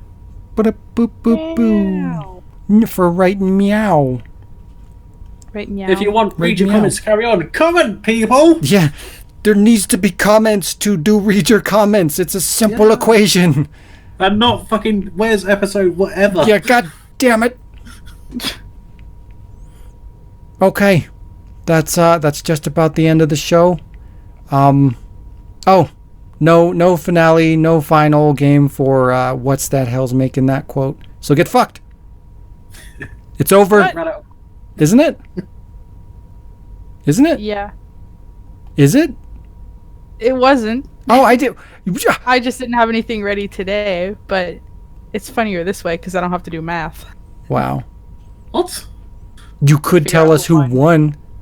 I can, but I won't. Wow. Everybody loses. I haven't done math yet, so I can't. Everybody loses. Right. Everybody lost because those are shitty books. Wow. You lost Go most read of all them. because you had to read them. Go read them. No, they were good books. They don't follow. The whole point of that game was to show you how they don't follow the games whatsoever. I really enjoyed that game. So we succeeded. Yeah, it was fun. The thing is, So if there's an you run author of out there, quotes. There were some things that got quoted twice. I think it Yep. ran its course. So yep, we they got got. quoted twice, and the worst part is the people got them wrong twice. I know. God I did that damn on it! purpose. Wow. I gave Dante the same Billy quote twice, and he got it wrong both times. That's Wow. one of the highlights. Tell of him game, that, just- but he just heard me say it, so that's gonna be a great fallout afterwards. I think what I want to do is I'm gonna start writing my own versions of the games, and then bring back a sort of the same style and make you guess who's where. Yeah, I will be the next terrible Interesting. SD Perry. I'm afraid. Please read JM Rich version of J.M. Rich. because those are my initials. Well, yeah. Perry. Katy Perry? What? What, Katie? Okay. Perry? Crafton? That's about it. Since it's the start of a new year, what are your New Year's resolutions? Well, clearly to Yes. have fucking podcasts be 3 hours. Yeah, we. I was wondering how long this one's It's gone. okay though. It's the final episode of the year, so it's a special episode. And it's also the first episode of the year. Is it? No, it's not. Well, it's the last episode of 1 year, so it's What? depending on when it airs. It's going to post on Monday, I'm every confusing. Monday. Uh-huh. Shut up, Wow. Jazz. What's your New Year's resolution on? To poop more. Wow. To play. You know what? play more We did video this last games. year, and I did not stick to it. My resolution last year was to release at least 3 episodes of a machinima, and I did none. I'll take 0. 50% of that blame. Nah. 30%. I did have a short one, but it was supposed to be fixed up for the audio, and then it just completely forgot about it until a couple days ago. I was like, Jeez. wait a minute. So that's gonna happen at some point. But I do have a few scripts that I'm working on. I've been lazy, but this year I want to actually commit to that. Trying to do a whole like new year, new person thing, but it's not gonna work. So Wow. I'm All like, we you know could what? do is try. I'll work more on my machinima, but I'm probably not gonna be able to give up junk food, so I'm not gonna do any Yeah, of that fuck shit. that. What kind of life is that? A healthy kind. Miserable one. Yeah, gonna try to finish my Lost in Nightmares thing. Gonna try to the big one that I've been working on. I'll try to actually get through it and hopefully release the entire thing within this year. I'm going for it again, at least 3 episodes of Revelations, since one's already basically done. That's gonna put me a third there. And yeah, play more games and get more than 2 platinum. Platinum, which is what I have now. Start playing the Telltale games. There's like 13 games right there that you can just boom platinum. Don't want to play Telltale games. Wow. They treated people like poo-poo. But what about the Walking Dads? I don't like dads. But yeah. Alec. Gonna play more games, yeah. Yes. What's your thing? What's your thing, Alec? I think I've got about 5 actually. So 5 things? these are things I'm kind of hoping for to happen this year. You gotta make them happen. Yeah. So to go on holiday would be nice because I haven't actually been on a vacation in years. Just, if someone says you're on holiday for, just taking a week off, like, it's not a fucking holiday. You want to go somewhere and kind of shit like that, but yeah, I haven't done that for a while, so definitely one of the things to do. Give up smoking, that would be nice, but yeah, cautiously optimistic, but yeah. To get into a job I actually enjoy, that would be nice. That one's impossible. 4th one would be to get 20 platinums Ooh. in 2020. Ooh, I like this. Would Shaun like to join with this platinums challenge? I will also commit to 20 platinums. Yeah, I want to commit because I want to fit in, but 13. I'm not gonna. 13. Actually, I think there's more than that. Just Telltale it up. You can get like 13 or fucking 15 platinums in like a week. Yeah, we're not saying which games you have to platinum. Just fucking try to get 20. Okay. like new ones. I or love your total? enthusiasm. Okay. I got 2 in my entire life. Well, here's where you're gonna turn it around and get a bajillion. A bajillion. Bajil. And lastly is to make more than 3 episodes of a parody series in a year. I mean, I hope that's attainable. Yeah. Wow. It's a nice goal to go for, so yeah. That is my New Year's resolutions in 1080p. Beautiful. Wow. 60 FPS. Yeah. 2020. 60 resolutions per second. Hello, what? Revelations. Wow. Hi. That is your New Year's resolution. To do more drugs. Yeah. To play more laser. Wow, I was gonna say laser tag. I was gonna say laser league, which was. Have you been drinking the entire time? Just maybe. I don't know what's happening really to me likes today. laser I'm just tag. out of it. I'm out of it today. I don't know. It's not a good way to start off the new year or the end of the year. What? Stop. Resolution. Yeah, I'm kind of sort of redoing last year's basically because I fucked that up miserably. I did none of what I planned to do last year, which was being productive. I think I was less productive this year than I was last year. I played more video games, which was great. But yeah, so I just really want to focus on doing ward shit, growing that. I want to just get new projects going, wrap up existing projects, update the website, do social media, Patreon, do full updates to that, be consistent on those.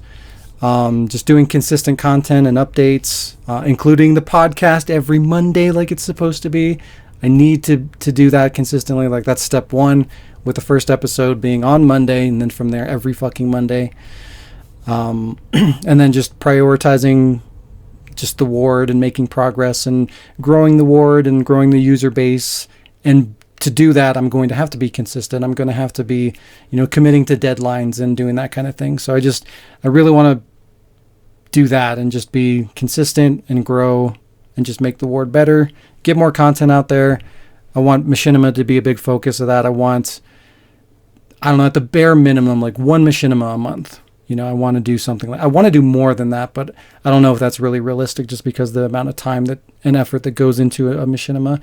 But even if I'm doing like smaller couple minute episodes, I want to commit to doing at least one machinima a month, doing steady Let's Plays, doing the podcasts on Mondays, just being consistent. And that in turn should turn into growth. And then I want to look into ways that I can, do advertising or something where I can get, more eyes on us to get more viewers and stuff like that. So I just want a big focus on the ward this year. Ward. Maybe get some more platinum. 20 of them. There you go. That's it. Now it's time for some updates. I mean, didn't we just do... Those are resolutions. Wow. Well, my update is to do my resolutions. What? So you didn't do anything this week, either of you? No. Okay, No, good. it's been Christmas craze. Wow. I mean, I didn't do a whole lot, I guess. I've just been working on recording Your Lines Jazz. I started to do that. And I started to... Well, I didn't start, but I continue to upload more episodes to the RSS feed for the podcast to get that onto podcast services. That's like a fucking long-term project, I think. It's just taking so long to upload and get all those up. But I'm doing that piece by piece. And then other than that, I just did the unboxing video. So I unboxed those 2 boxes that Lee and Alex sent me and recorded that. That was almost 2 hours of filming. So I need to go through and cut that up and get that into a maximum of 30 minutes. So I'm like 10 minutes into the editing for that. So still got quite a bit to go there.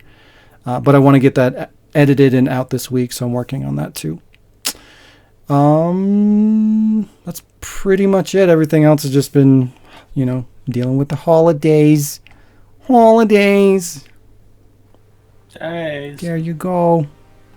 This has been 3 hour and 10 minute podcast, everybody. This has also been episode 66. Just 1/6 short of success. So close. Also 1/6 short of 666. What? That's what I mean. Fuck you. Oh, Hopefully. I thought you were just saying a success. Wow. Forget it. It's fine. Hopefully you had a great holiday and got lots of video games from Santa Claus. We wish you the best for next year and hope to grow and get even better for you guys in 2020.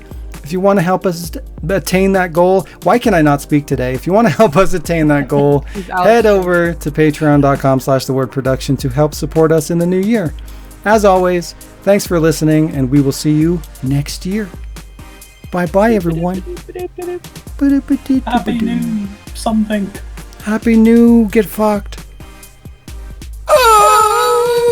Jesus.